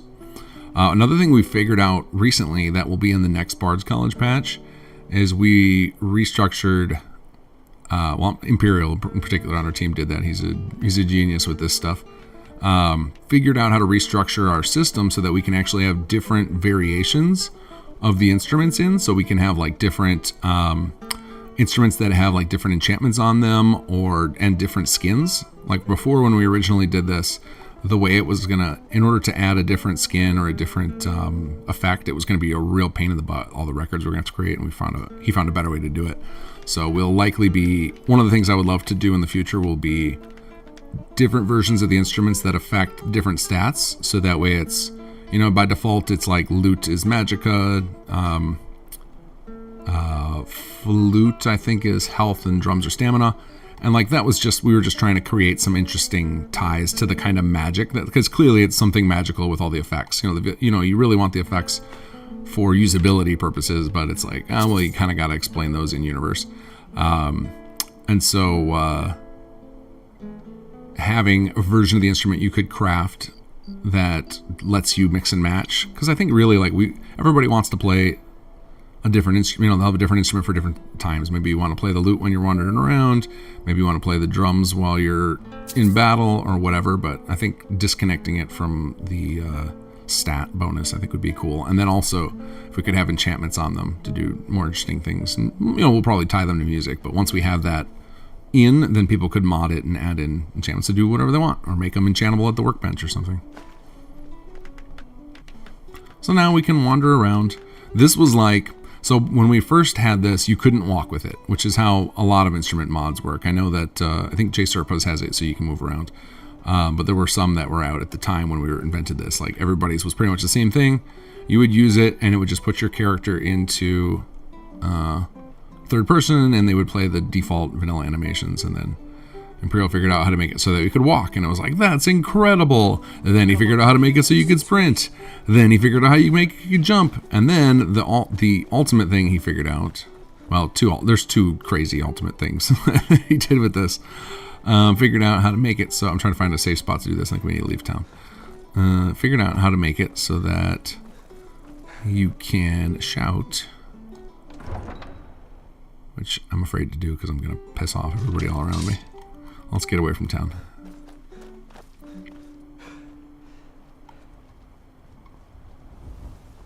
I don't abide fancy clothes, but you look like you might. I hear Radiant Raiments has a large selection. Thank you, I've been there. And we can do shouting while using instruments, which is so awesome. And then the real best is riding horses while playing. Or reindeer. No! No! Get away from me! Maybe he'll tip me. Oh, I wonder if this is ours. This is probably going to be Sledrig. Wait, no, it's not him, because I think the... Let's see. Looks like that's it. Got to go. Let me check. Is it? Is ours? I don't think it is, because I think ours, he says, like, somebody from the Bard's College. Like, we have a custom line for it. Let's see. What did we get? Mm-hmm.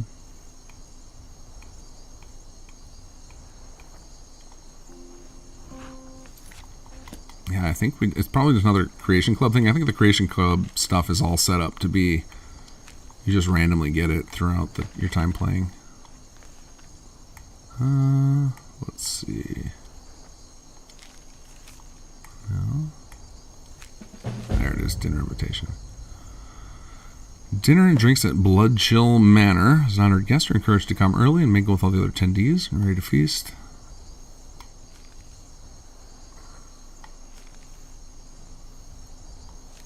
Okay, that sounds like invitation from vampires. Let's ride our reindeer, and as long as you have the instrument equipped, when you click to ride your mount, you will just pull your instrument out again. It's wonderful. There's also just like a lot of little nuancy stuff he put in there. He just went really deep on this, which I really appreciated. Like, if you stealth, you play the music a little quieter. If you play in combat, it switches to faster tempo, so that you're playing like it's. In fact, my favorite thing is the combination. You play in stealth and then get yourself into combat, and then you're just playing quiet, fast music. It feels so ridiculous, but awesome. All right, I think playing instrument, hanging out at a reindeer. Outside of Solitude, this is a great spot to end for the night. Great spot to leave my save file. I'm wondering what the heck I'm doing. Oh, it looks like I'm about to get in a fight with a mud crab. Maybe Lydia will come over and save the day. So thank you guys for joining me. We will be back on Wednesday with some more Chapter 3 of SS2, because we do now have Patch 3.4.0 out, Weapons of Mass Destruction. We'll be showcasing some of that content basically immediately. Oh, there goes our mud crab. Oh, look, there goes the combat music. Listen.